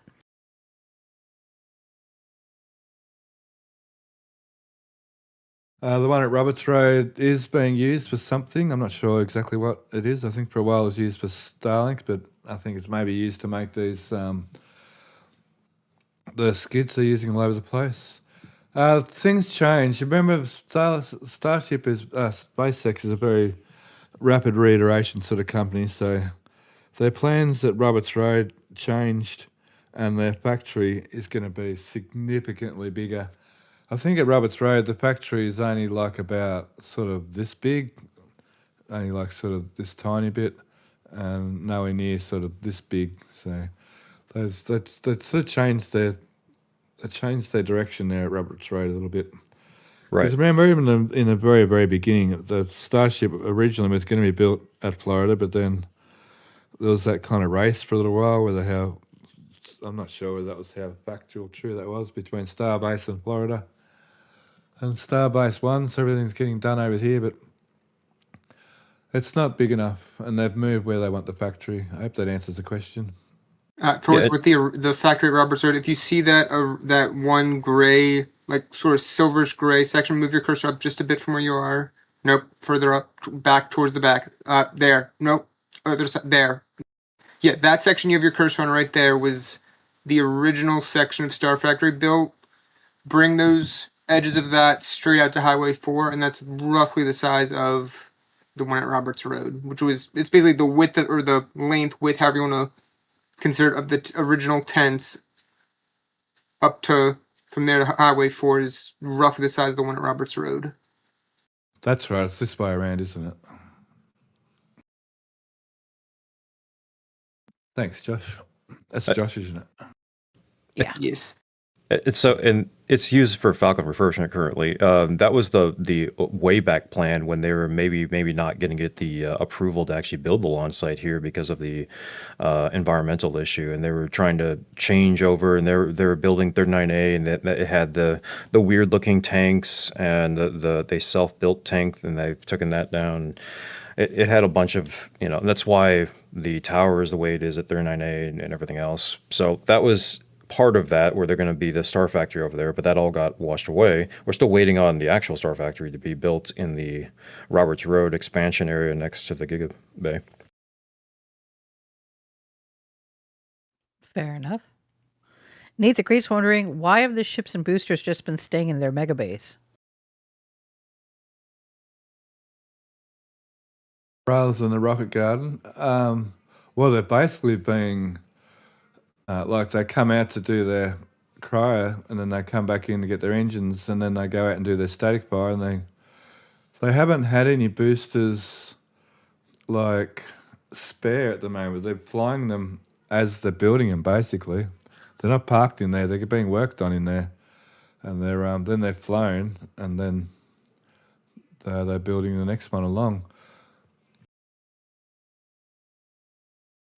Alrighty. Nicholas is wondering, do you think SpaceX will install the AirVacs with Sky Crane Heli? Oh, like they did over here. So they installed some of the hatchbacks over here, but that was more to do with the reach. They were going to struggle to get a crane to reach. I mean, they got a crane to reach a fair way over, but these central ones, they needed the air crane. Maybe, I don't know, maybe not. I mean, there's lots of work. They've got a crane has to come along that's big enough. Hey, maybe that's how they're going to disassemble these cranes with a helicopter. But they're going to have to bring a crane or something in to get rid of these booms. And Roberts Road, they were pulled out with a crane. These cranes were disassembled with another crane that reached up and over. So I'd say no to the helicopter for Giga Bay. Okie dokie. An error is wondering, is Giga Bay going to be cleaned and repainted? The inside, yes. The outside, that's about what you get. That's what you see. That's what you get. Out there, in bits and pieces, they're already painting inside white. So watch. I noticed that they're not painting this outside bit of steel in between the cladding white. But yeah, there'll be that guy with the white overalls that ends up being painted himself, and his mobile lift platform all completely white. Remember that from the Star Factory? The white guy. But yes, definitely on the inside, yes, it'll all get painted. And then the last question is from Lozio Bob. He's wondering, do we think that they are waiting for the roof to be complete for installing the work cell, or did they just not want to do it right now? The work cells. So going back to the ground photos, as we can see in the aisles here, they're still very, very busy in the aisles. Where's it? On the ground here. So they're still very busy in the... Oh, that's actually work stand in Mega Bay 2. That's what I'm looking for. They're still very busy on the ground in here. So to install the workstations, they got to dig up as far as I know, they've got to dig up the concrete where the workstations go to put the embeds. I really need BJ to confirm that because I thought they'd already done that. But they're just got to wait for the room. So it won't be too long. They'll be able to do that because all the trusses are up now. So we may, in fact, see some legs get installed soon for the first ship workstation because its legs have disappeared from Sanchez. So we may very soon see a ship workstation stand get built in Gigabay. You can see air handler up there, by the way, top right. Gotcha. Thank you. Yep. So they're all over the place, but I'm assuming those are just going to go to individual work cells for either booster and ship, and or if they have like little office space cutouts. Yep. I wonder if they'll fully enclose the whole station, the whole area. I wouldn't imagine, actually. Nah, just office space like they kind of have in Mega Bay 2 right now. Just a little area, and they'll maybe enclose that off a little bit. Okay. That might even be what we're seeing up there where I saw that wall getting put in. Up in here might be something like a little office. There's one below if you look at it. I think that's running all the way through. Keep going down. No, all the way down. Yeah. Oh, there's a second. I didn't see the second one, actually. Yeah, so that might just be the run for the electrical on that back wall. Well, and all our offices and everything else, so could be both. Okay, yeah. Awesome ground photos. That was some really good photos of the inside of the Mega Bay, that Giga Bay there. Thanks, Indy. Mm-hmm. Okay, it's off to the launch site then.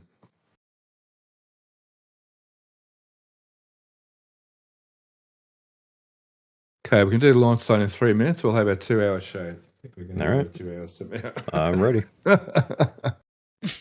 Okay. Okay, there's a bit going on here on pad A. They're starting to disconnect this old LOX waterfall. So I guess it'll come from back in here somewhere. They'll tap into that line that's running down the tower. I'm not sure where it's up to at the moment. That line actually inside the tower. Not sure if that's part of what we're seeing in there, but somewhere in there, there's the pipe. Is that the actual pipe, is it? Yeah, that should be. If you keep going up. And keep going up. And that should be the end of it right there. Oh, gotcha. So. And there's one above it. 2 above it? 1 above it. Oh, okay, yeah. Yep. Oh, so they're pretty well done with that, running that line. I don't know about being done, but yeah, they've been taking their time. And you can see in that photo too, that pipe has been disconnected. There's a break in it. Yeah. There's a break in it here, and there's look like a break in it here, but not yet, maybe. It's looking very crooked there, actually. Not much. Oh, that's just the photo. Optical illusion. Yeah, and just to translate, that is going to be the LOX return that we have seen and have been looking at that goes all the way down underneath the trench, still not hooked up, and it's going to go back to the tank farm.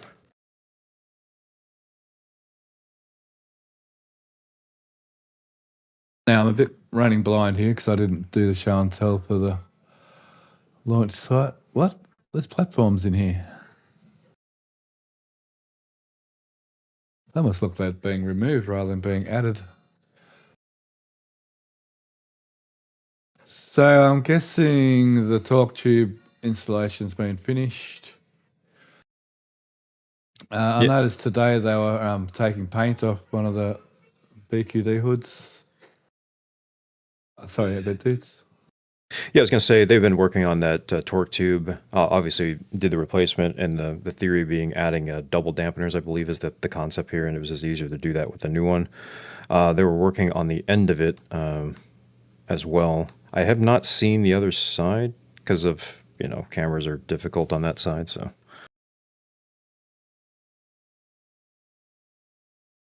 Looking back from the other side. well, I mean, if you will, the closest side to you, I've not seen if they've done with that. I don't think the tube is laying on the ground anymore, so I believe we're done messing around with that. Cool. The burn plates are still being, welded. Burn plates are done for the most part for right now. Yeah. Except for they're one done, yeah. side, I believe. Yeah, there's several good photos of it you can see. The one Except for that one. It's very impressive. Yeah, you can look through here, actually. Look through here. Look through here. Look through the center. Yeah. There you go. Oh, nice. Yeah. Yeah, and the expectation is this is kind of just the first. They had enough time. They did this section. We'll see how this goes and maybe add a little bit more to it. Obviously, more plates later on. And then we also are expecting to add maybe more water. They have an extra water pipe they can add to that as well. Thought have to get the Sharpie marker back out so we can get some more marks, see if we burn those off again. There's a spare pipe down behind, isn't there?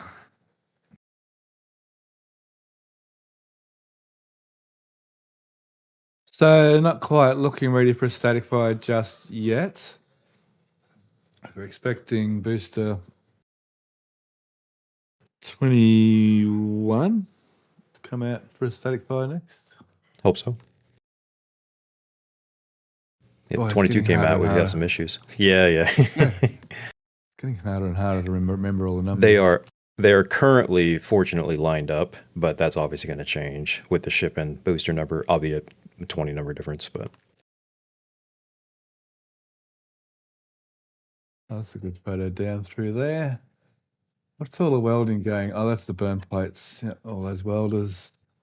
well, also they've been redoing a lot of the pipework inside, high pressure, smaller pipes, and then as well as the larger connecting pipes they've been laying around. They've been taking them out and putting them in.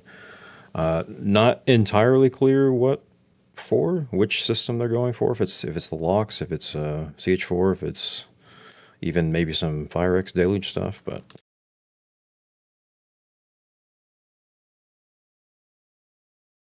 We've been seeing bits and pieces of pipe. Look, I'll find them now. Bits and pieces of pipe being put in and pulled out. yep, we got the smaller diameter and the larger diameter. I think the one top left next to the second door was still there. Nope, it's still there. No, well. Oh, that's in the bin. Yeah, we can see they're trashing a few of them. Yeah. Cool. Like retention ponds half full of water. What's going on over here?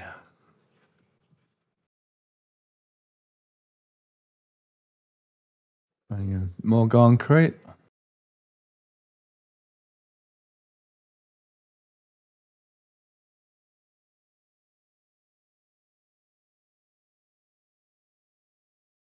I wonder what line they're running through there, what they're doing there. I think that's a wait and see scenario. They've been doing a lot of this concrete work where the seams weren't exactly put together, so they've been redoing. I don't know if it's that. Oh, it is too. It's just on a joint, isn't it? Because I Yeah. remember when I did this, there's that slab, and there's this slab here. Yeah, so unless I see something running specifically to that, because that doesn't go anywhere as far as I know. Yeah.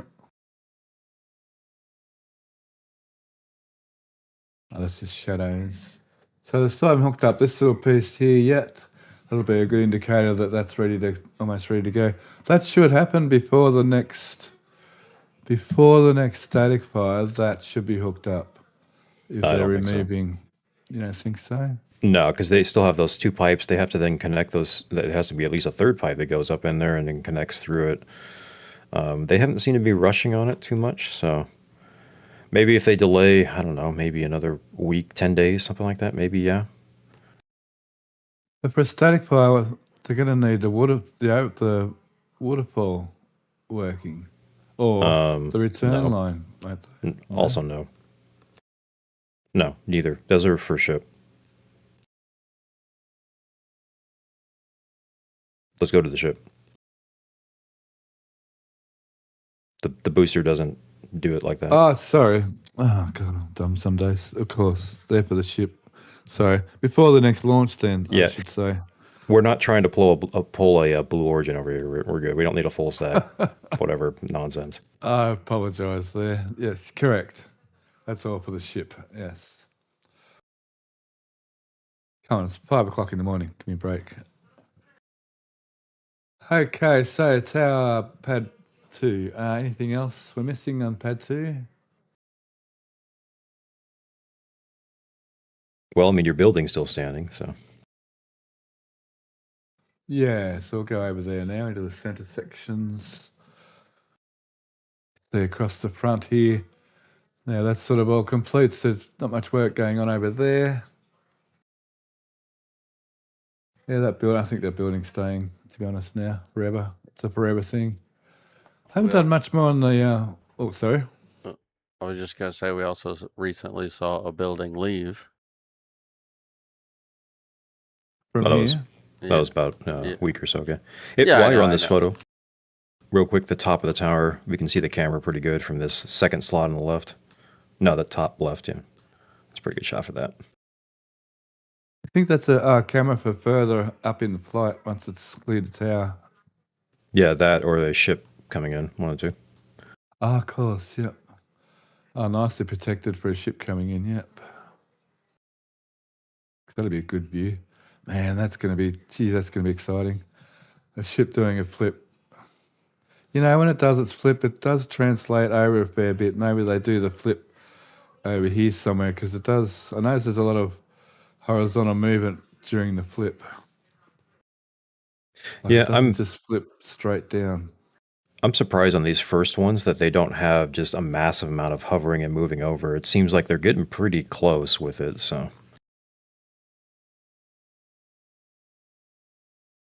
Here we can see torque tube stuff. So there is a torque tube here. It's probably the older one. And there's still a fair bit of plumbing here. It looks like to be installed for that LOX line vapor, what they call it, liquid vapor line at least, to still be installed. The bleed line is what I've been calling it, but yeah, it's just the LOX return bleed line.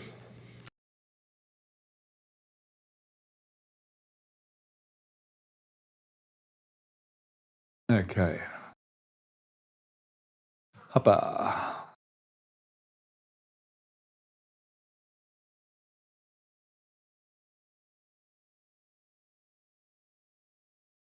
Just randomly sitting in the middle of nowhere. Oh, that's a concrete pump. Oh, so that was poured. I think that happened, didn't it? I think we saw that actually happen on cameras. I'm going to say yes, just on the predication that that's sitting there, but I haven't confirmed that.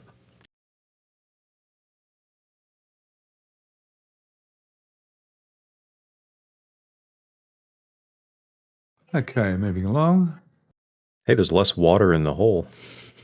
That was horrible. Yeah, it still looks horrible down there, to be fair. It's not like a pleasantry. And are these the things that... Oh, no, that's the tops of the things. Yeah, because I could see some things. I noticed that was still out of the water, even when it was full of water. But yeah, a lot less water, yep.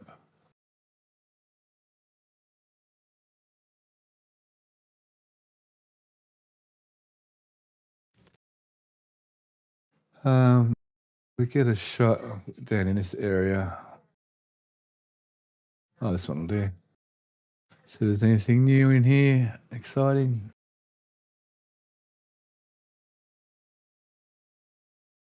Don't think so.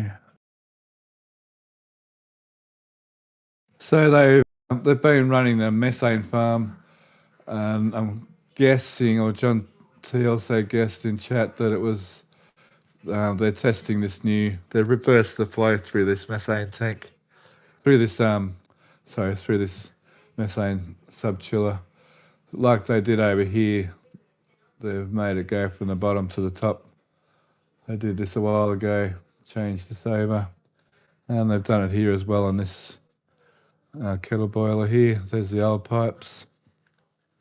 There was a pump. Oh, it's still out. Oh, the pump's back in. The motor's still maybe been lifted by now, but they've lifted the pump in, put the pipe back in at the back. That double bend pipe that goes up, change elevation. So I guess if not now, that looks like that's getting set up to put that motor on. So sure that's happening. So they took the whole frame out and everything. So it's kind of curious to see how easy it is to change an entire piece of this modular system. Now that must sit on top of the base frame because that's quite a lot tall. That's supposed to be a lot taller than the frame down there. So it looks like it sits on top of that frame down there to get the elevation up here. Real curious to see that they did that, to be honest. It's not sure why. Whether this failed and that's why they took the pump out, or whether the pump failed in such a way that it somehow mangled this. But this looks like pretty beefy, like it wouldn't be a problem. Yeah, either vibrational issues or just access issues, and they're like, well, we'll just do it this way real quick. Well, they've changed pumps and needed to change the, mounting. I don't know. Not sure what's going on there. Okay, well, we're here. We've got the trench still getting dug out. Have they been freezing the water? Is that what they're doing here? That should be lime, question mark, Yeah. for soil stabilization. Interesting method, but yeah. There's a bag back behind that. Yeah, you can see the one's torn up there. Yeah. Oh, is this the long reach? Is that, or am I just looking at things weird? It looks like a long reach boom. Average reach? I don't know. Okay, moving along. This area here's been concreted. Oh, really? They just cut around the bolts in a weird way. I thought it'd just been poured too.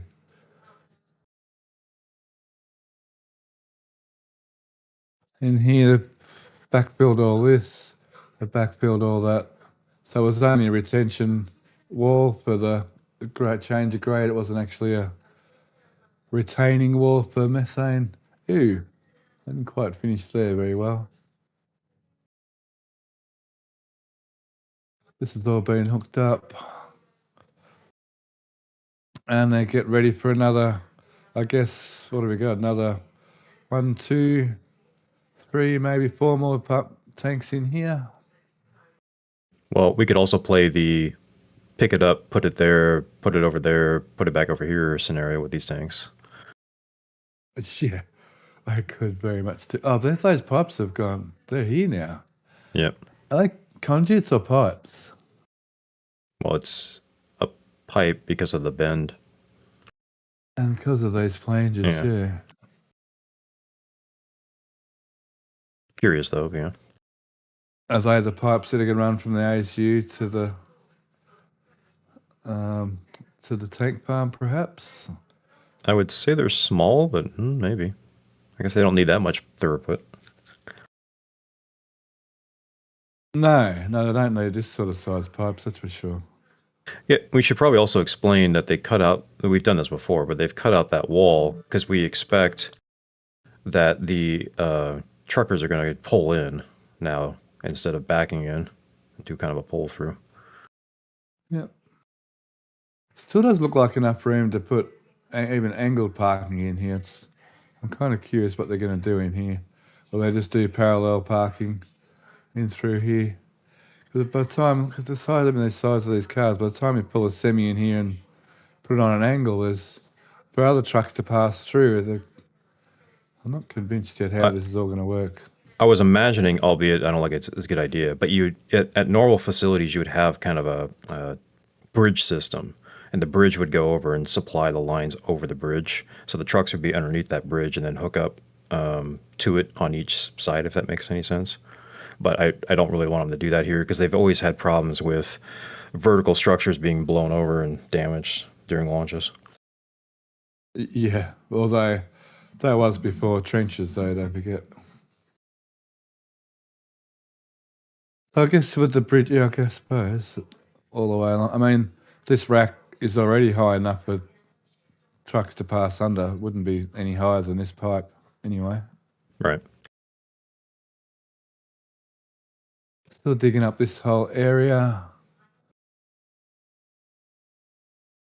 Boy, they're digging up a lot of stuff still coming out of that area. A lot of old conduits and pipes from underneath the original Lux pump farm sort of area in here. Yeah, some of these areas go back 7, 8 years of just concrete and pipes and random stuff they just piled over and never dug up. So yeah, and then reconcreted and repiped work and then reconcreted. That's pretty well the tank farm. It's just going ahead as sort of assumed. Okay, so we'll head over to pad 1. Or pad scrap.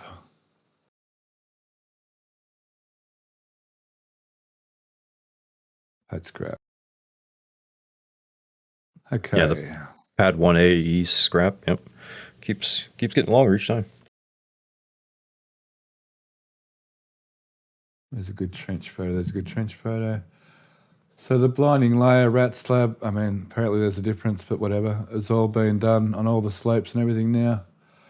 The rebar's coming along. Looks like they're working on maybe a second level of it or just starting to put in the actual, the 90-degree ones, the perpendicular ones on that one level.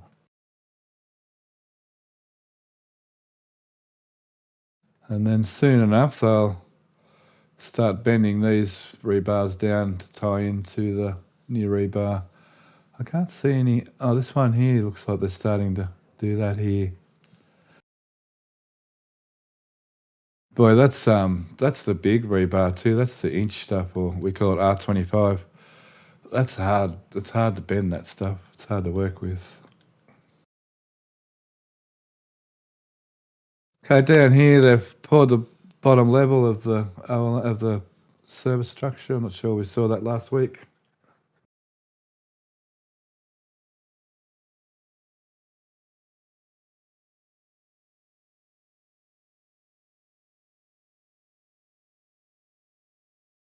Let's see. Moving to further away a little bit. So while we're here, are these the old bits or the new bits? Should be the new bits. Oh, they're the new bits, yeah. And the new, this is where they put in double dampers. Isn't this where they're doing the double damper? They're doing that on Tower 2 as well. But my understanding was Tower 2, because they had the little rig, and they took off the old ones, and then they took off the torsion bar, and then they added that back, and then they were adding the double dampener back, as far as I understand. Okay. So here they've actually cut this whole section out of the chopstick arm over here, and they've got the replacement on the ground. So still got to do it to this one as well, I guess. Chop it up. And it looks like I think BJ was saying too, these are new dampener mounts as well. Is it actually them or the ones that are still over here? They're still over here. Oh no, it's all moved from here. Oh, that whole station's been cleaned. Yeah, weren't they here? They were here, weren't they? They were. Yeah. That's where they were working on them, yeah. It's just gone. It's just a pop-up tent, yeah. They just moved it over.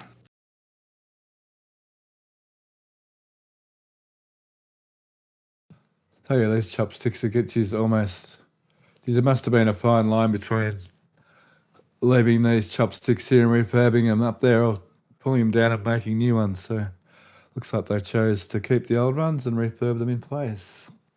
Yeah, bit of a weird thing. This is basically the first thing they touched on the when they started to scrap it. That was literally like the first thing. They're like, okay, let's just scrap. I was like, all right, we're going to do the chopsticks first. We're going to need those. And then they just left them. Yeah, leading everyone to think that they may use this as a catch tower even before this is all finished, which I don't think. So, Yep. They abandoned that plan, or that was never the plan, one or the other. Yeah. Off to the side here, we can see they've moved the legs. Shiny. They've moved that as well from over here. So they've moved the legs. There's the triangle bits. So they're ready to put the... looks like they're not going to have room to do it now. That one extra layer on top. Or if they're not even going to do that. I guess it depends on the grade of the ground. Hey, let me see. Are there other bits that are that lower height? Is that lower height? Would that be part that would fit over the top? And why aren't they doing it now? Yeah. I'm asking questions, and I don't think I'm going to get an answer. Yeah, I don't know. I'm gonna have to go back and look and see and count the levels and everything else, and see what the differential of 39A and everything. So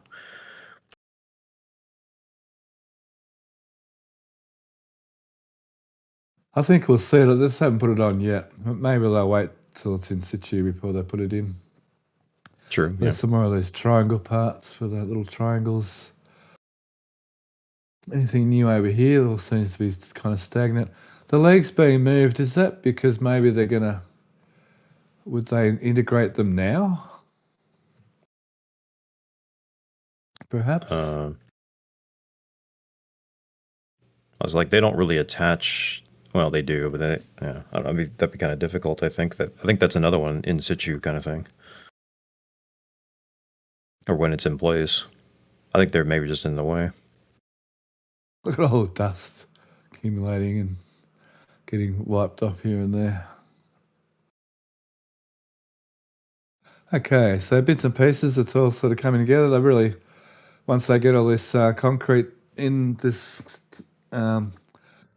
trench, they're gonna do pretty quickly have these walls in place and ready to weld all the sections together, which shouldn't take too long. And put these in and put the flame diverter in. That's all going to happen quite quickly, I think. Well, speaking of, we're doing this. Well, it seems like we're doing this new method of having giant bolts for the embeds. So all of that's going to have to move in there.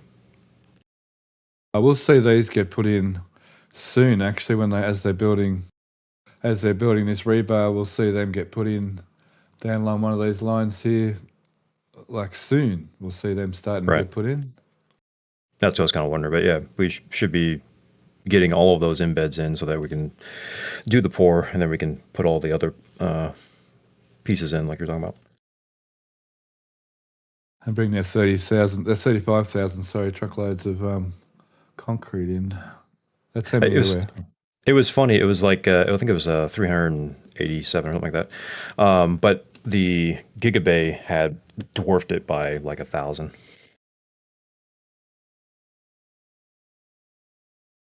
Lots of bits and pieces to fill in bits and pieces of gaps. Now, what's going on at the top here? They've been slowly plugging away up here as well. Hasn't really been a high priority, but they've been putting in these little plates. Have they put the big corner ones in yet? Doesn't look like it. Yeah, top gussets or front gussets, and then they've removed a couple of the boxes, if you will, from the side there. These little gussets they put in, yeah. Has I been doing this work as well? Is this ready for the cladding? I'm not sure about that. Sorry. Just while on the tower, let me find around the other side of the tower here. This will do, perfect. That was a lucky shot. So they're working away on the annex. It does appear the drill works is going to go here, which means the staircase could possibly stay. Ugh. But I suppose it's not such a bad thing, I guess. Yeah, still waiting on the sheave to move to see if we're going to be doing a version 4, and or I guess if they start messing around with the SQD placement, but probably sheave first. So they'll have to change these hinge points. Plus so it has to come down lower, does it? For version 4, the booster's taller, so the ship comes up. Oh no, Ryan Hansen explains this to me every week and I keep forgetting on him. Yeah, I'm thinking through it right now. It's the idea is that the tower is 1.5 meters shorter, so that then makes the differential of that plate lower. So they have to move it up for version 3, I believe is how that works. Maybe down. I don't know. I'd wait for Ryan Hansen on that one. I forget, but it's the differential is 1.5 meters, and then they have to move the SQD in difference of that. Good. I'm glad I'm not the only one that forgets. Yeah. Like that. Well, and then of course what you're talking about when they go for version 4 booster, it stretches it up, so therefore the point has to be moved up because the ship on top of the booster is going to be moved up. Yeah, and they don't necessarily have to have a version 4 ship. They can put a version 3 ship on top of a version 4 booster. But there will be other variations, obviously, once it comes to doing this Artemis HLS moonshot and all that. But I think they've got plenty of time even still. Isn't Artemis not now slated to 28 or so before they're going to need to do a actual go to the moon? Right, Keeps but getting they're pushed back. yeah for the moonshot. They're doing the Artemis 3, which is going to be the Leo docking maneuver test. Yeah, but that's just like a standard ship, pretty easy sort of operation, that one. Correct, Not going to require tankers or all this other infrastructure or version 4 gear. Yeah, effectively what they're way. launching now, they could just launch to Artemis 3 and then put a docking adapter on it. Yeah. Geez, wall section pieces. Oh, they're getting ready for this wall section to build their mirrors. We're going to see a ton of rebar arrive and get used. 1, 2, what do we got? 1, 2, 3, 4, 5. Okay, so there's 3 more getting assembled for the modular deluge system. Doesn't look like they're putting a 4th pipe in down low here. Which, hang on, they've got the 2, then the 1. So the flame diverter, the ridge, and the top plate, but no spare yet. I wonder if they're just not worrying about the spare on this one. Do we know if the spare is ran at 39A's got that spare, hasn't it? It has got the spare, and it's hooked up. I'm not sure whether they're going to run a spare here or not, to be honest. I can't see any sign of it yet. Okay, that's pretty well pad 1, sorry. Go over to we saw the little triangle bit, rhombus bit, a little sticky outy bit, dovetail bit, which is not that. Oh, yes, it is. Okay, Yep. ASU.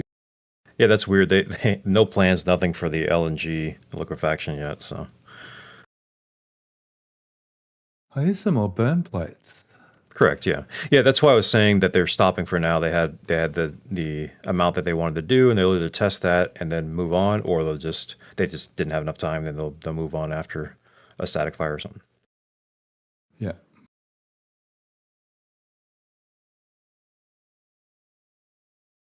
All right, ASU. So they're building the frame up over there.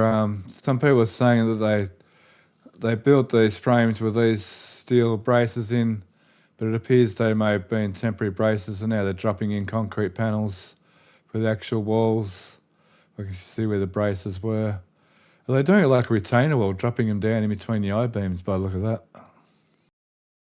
Yeah, we're getting a little inner blast wall. We'll have an outer blast wall. Obviously, you can see the 2 holes for the pipes they're going to push through. So, Yeah. So this top part up here, I'd say is just for the blast wall, and it's not going to be. I don't think there's going to be. Yeah, they're actual full posts here, and these are half posts. I think that's just for blast wall, added blast wall. yep. And Yeah, then we're front blast expecting the chiller coolers up top there whenever they get done. Yep. And there's some pipes here ready to go up to them. Plus, they're using a nitrogen chilling system here as well. So use a bit of excess nitrogen. Well, they're the prefab concrete bits. I thought there was some new concrete slabs, but it's just the prefab.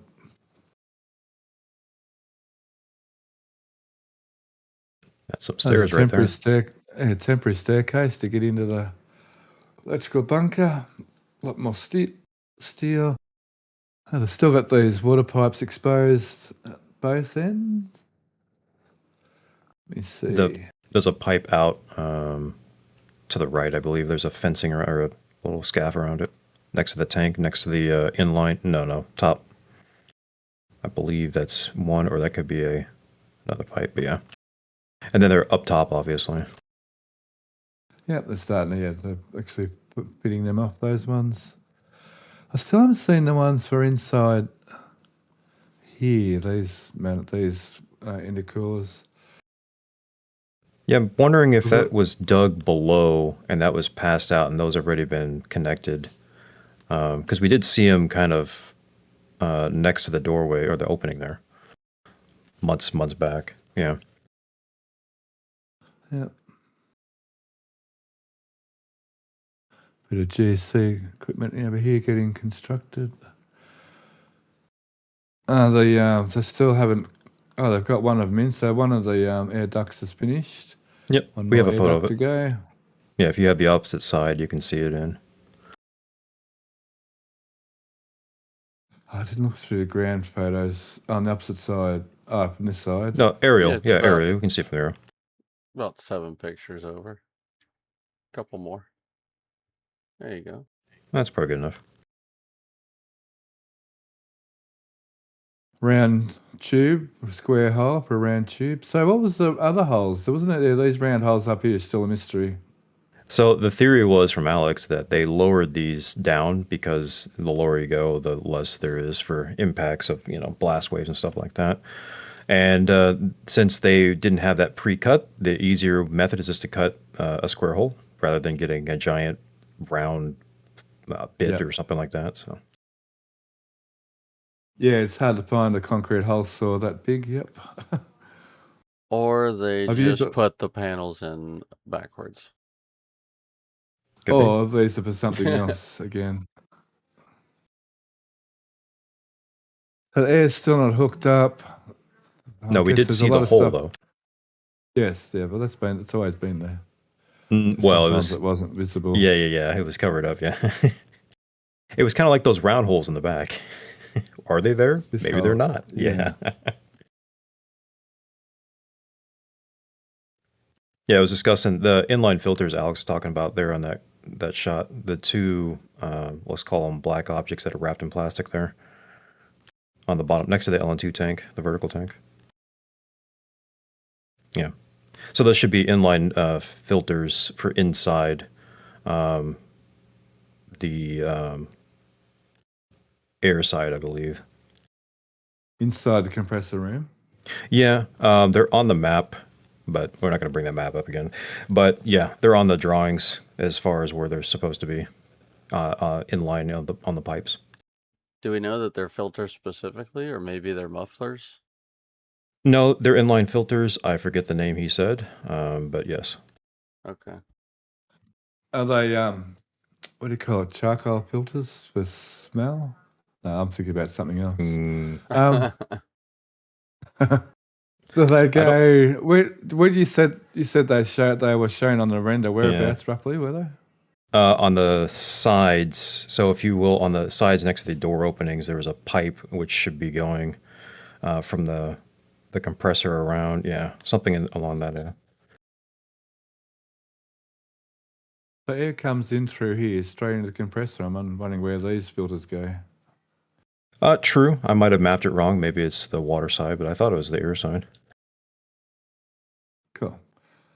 So they've obviously been busy still hooking up all this ASU gear.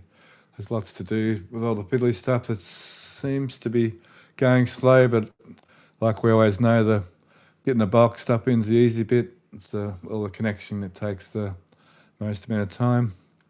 That's looking good. Okay, let's flip over to questions and donations while I try and think if there's anything else. Matt, you were doing the show and tell, so while we're doing the questions and donations, maybe, Matt, you can help me think of anything else we've not covered at the launch site, but we'll go to donations and questions first. Okay, we want to thank Martin for his his £5 donation, excuse me. And he says, "Hi all, and hi Mel if you're still watching." And then we Hi, have Mel. a question. We have a question from Nate the Great. He's wondering, he understands that Pad 2 is drastically better than Pad 1, but it looks like there still needs to be some work. What do you think they will need to implement the design? Hang on, Implement Pad two 2 is design. Pad 2 is much better than Pad 1. Well, Pad 1's going to be better than Pad 2 because it's now the fourth pad, so it should be the newest and shiniest and most bestest and most functional, except it's got the oldest tower. It's kind of funny that in a way. But at Pad 2, well, obviously the big changes obviously between Pad 1 and Pad 2 is the flame trench. I mean, there's that alone, just that alone.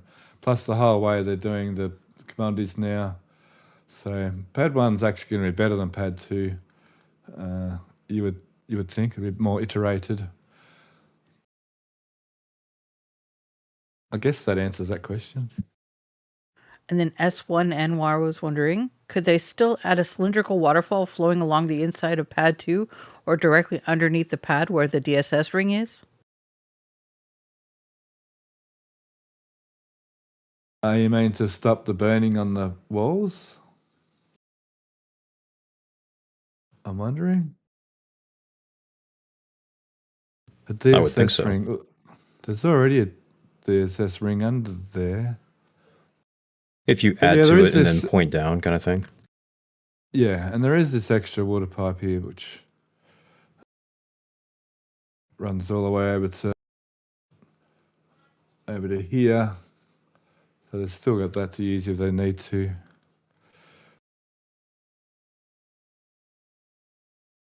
Thanks, Cindy.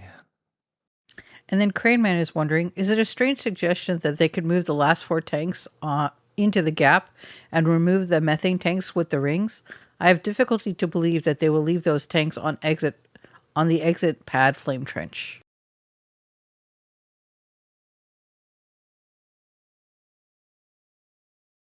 Yeah, we talk about this pretty well every week. Yeah, as we saw on a launch, the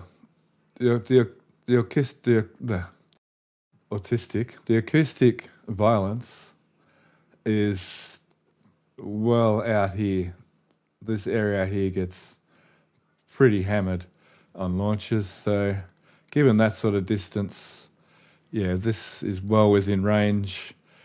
So we're fairly confident these are getting, well, there's a very good chance all the methane tanks are getting moved over to either, oh, that didn't work. Either to, oh, damn it, now I've done that. Either to over here or to over here. Not quite sure exactly, or even over here somewhere. But yeah, definitely that. I think definitely that. It doesn't even look like they're going to use these 2 tanks. They could put these 4 tanks in here, like Bentos was saying before, do the shuffle. But personally, I think the whole methane farm's going to be moved. When they put the liquefaction plant in, I think that's all going to be part of that over there somewhere. But yeah, to me, in my eyes, that's still way within the danger zone. Yeah, I'm waiting kind of. If you look at the blast wall version 1 that's next to the tanks right now, and you can see to the right, next to the old pump farm. You can see the thickness of that. And then if you look to the blast wall version 2, which is next to the deluge on the right-hand side, and you can see that's probably, we'll just guesstimate, twice as thick. We need probably version 3 that would be like 3 times as thick as that for deflecting in front of that. So if that's what we see, they're probably going to stay. If we don't see anything like that, then they're probably going to move. Geez, even still with the big blast, because remember that even the great big blast wall that was here, the acoustic energy, it doesn't always travel straight. It can come over a wall, it can waterfall over a wall. Oh yeah. But yeah, like I said, we'll just have to wait and see on that one. A lot of these questions are wait and see questions. We can only guess for now, and I appreciate you asking for our guesses. Appreciate you trusting us to answer these questions. But really, there's no real way to tell for now, except for just noticing how things happen with energy as it is now. So autistic energy over here. Yeah, acoustic energy. I'd add to that I don't think in a lot of cases SpaceX knows. They have on their little drawing board multiple options, and then they just, whenever they get to that, they just cross off certain ones based on, criteria, and that's just how they operate. Yeah, and they've got plenty of time. It's been a long time before they even do a static fire on pad 1 yet. There's plenty of time. I think we'll see the liquefaction plant sooner than pad 1's online, perhaps. Maybe a similar timeline. Or maybe not, actually, on that one. Yeah, similar timeline, maybe a year, maybe 18 months, depending on what they're going to do. We know the pipeline's going to be coming in here in the next 6 months, so maybe after that, another 6 months or so to build out.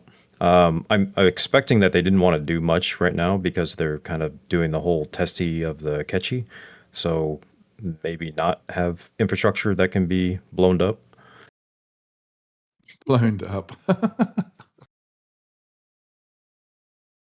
Yep, thanks. Thanks, Cindy. Okay, last question. You invent words like I do. It's funny. Mm-hmm.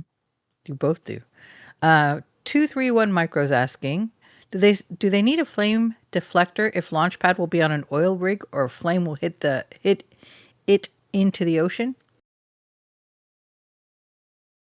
Back to the good old oil rig launch sites. Wow, I haven't heard of them for a while. That's a bit of a blast from the past.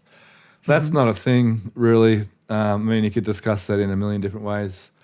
That's not really a relevant thing for Starbase or Florida or Starship at all at the moment. It's a failed idea that's never going to happen.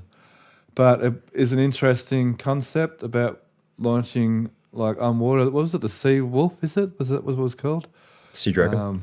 Sea Dragon. It was to do that. So it was planned to be okay, just never happened. Although like in that for All Mankind show, they used the Sea Dragon. That's pretty interesting.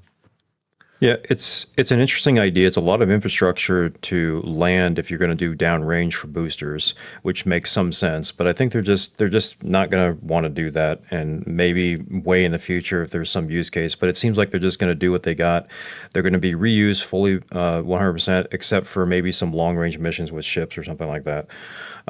But the whole idea of rapid reuse doesn't really work for that kind of situation, as I guess you'd have to somehow get all the infrastructure out there. You'd have to then get the ship and booster out there, can catch both, I guess, something like that. And if that's a thing, they find that relevant, that would be 5-10 years down the line.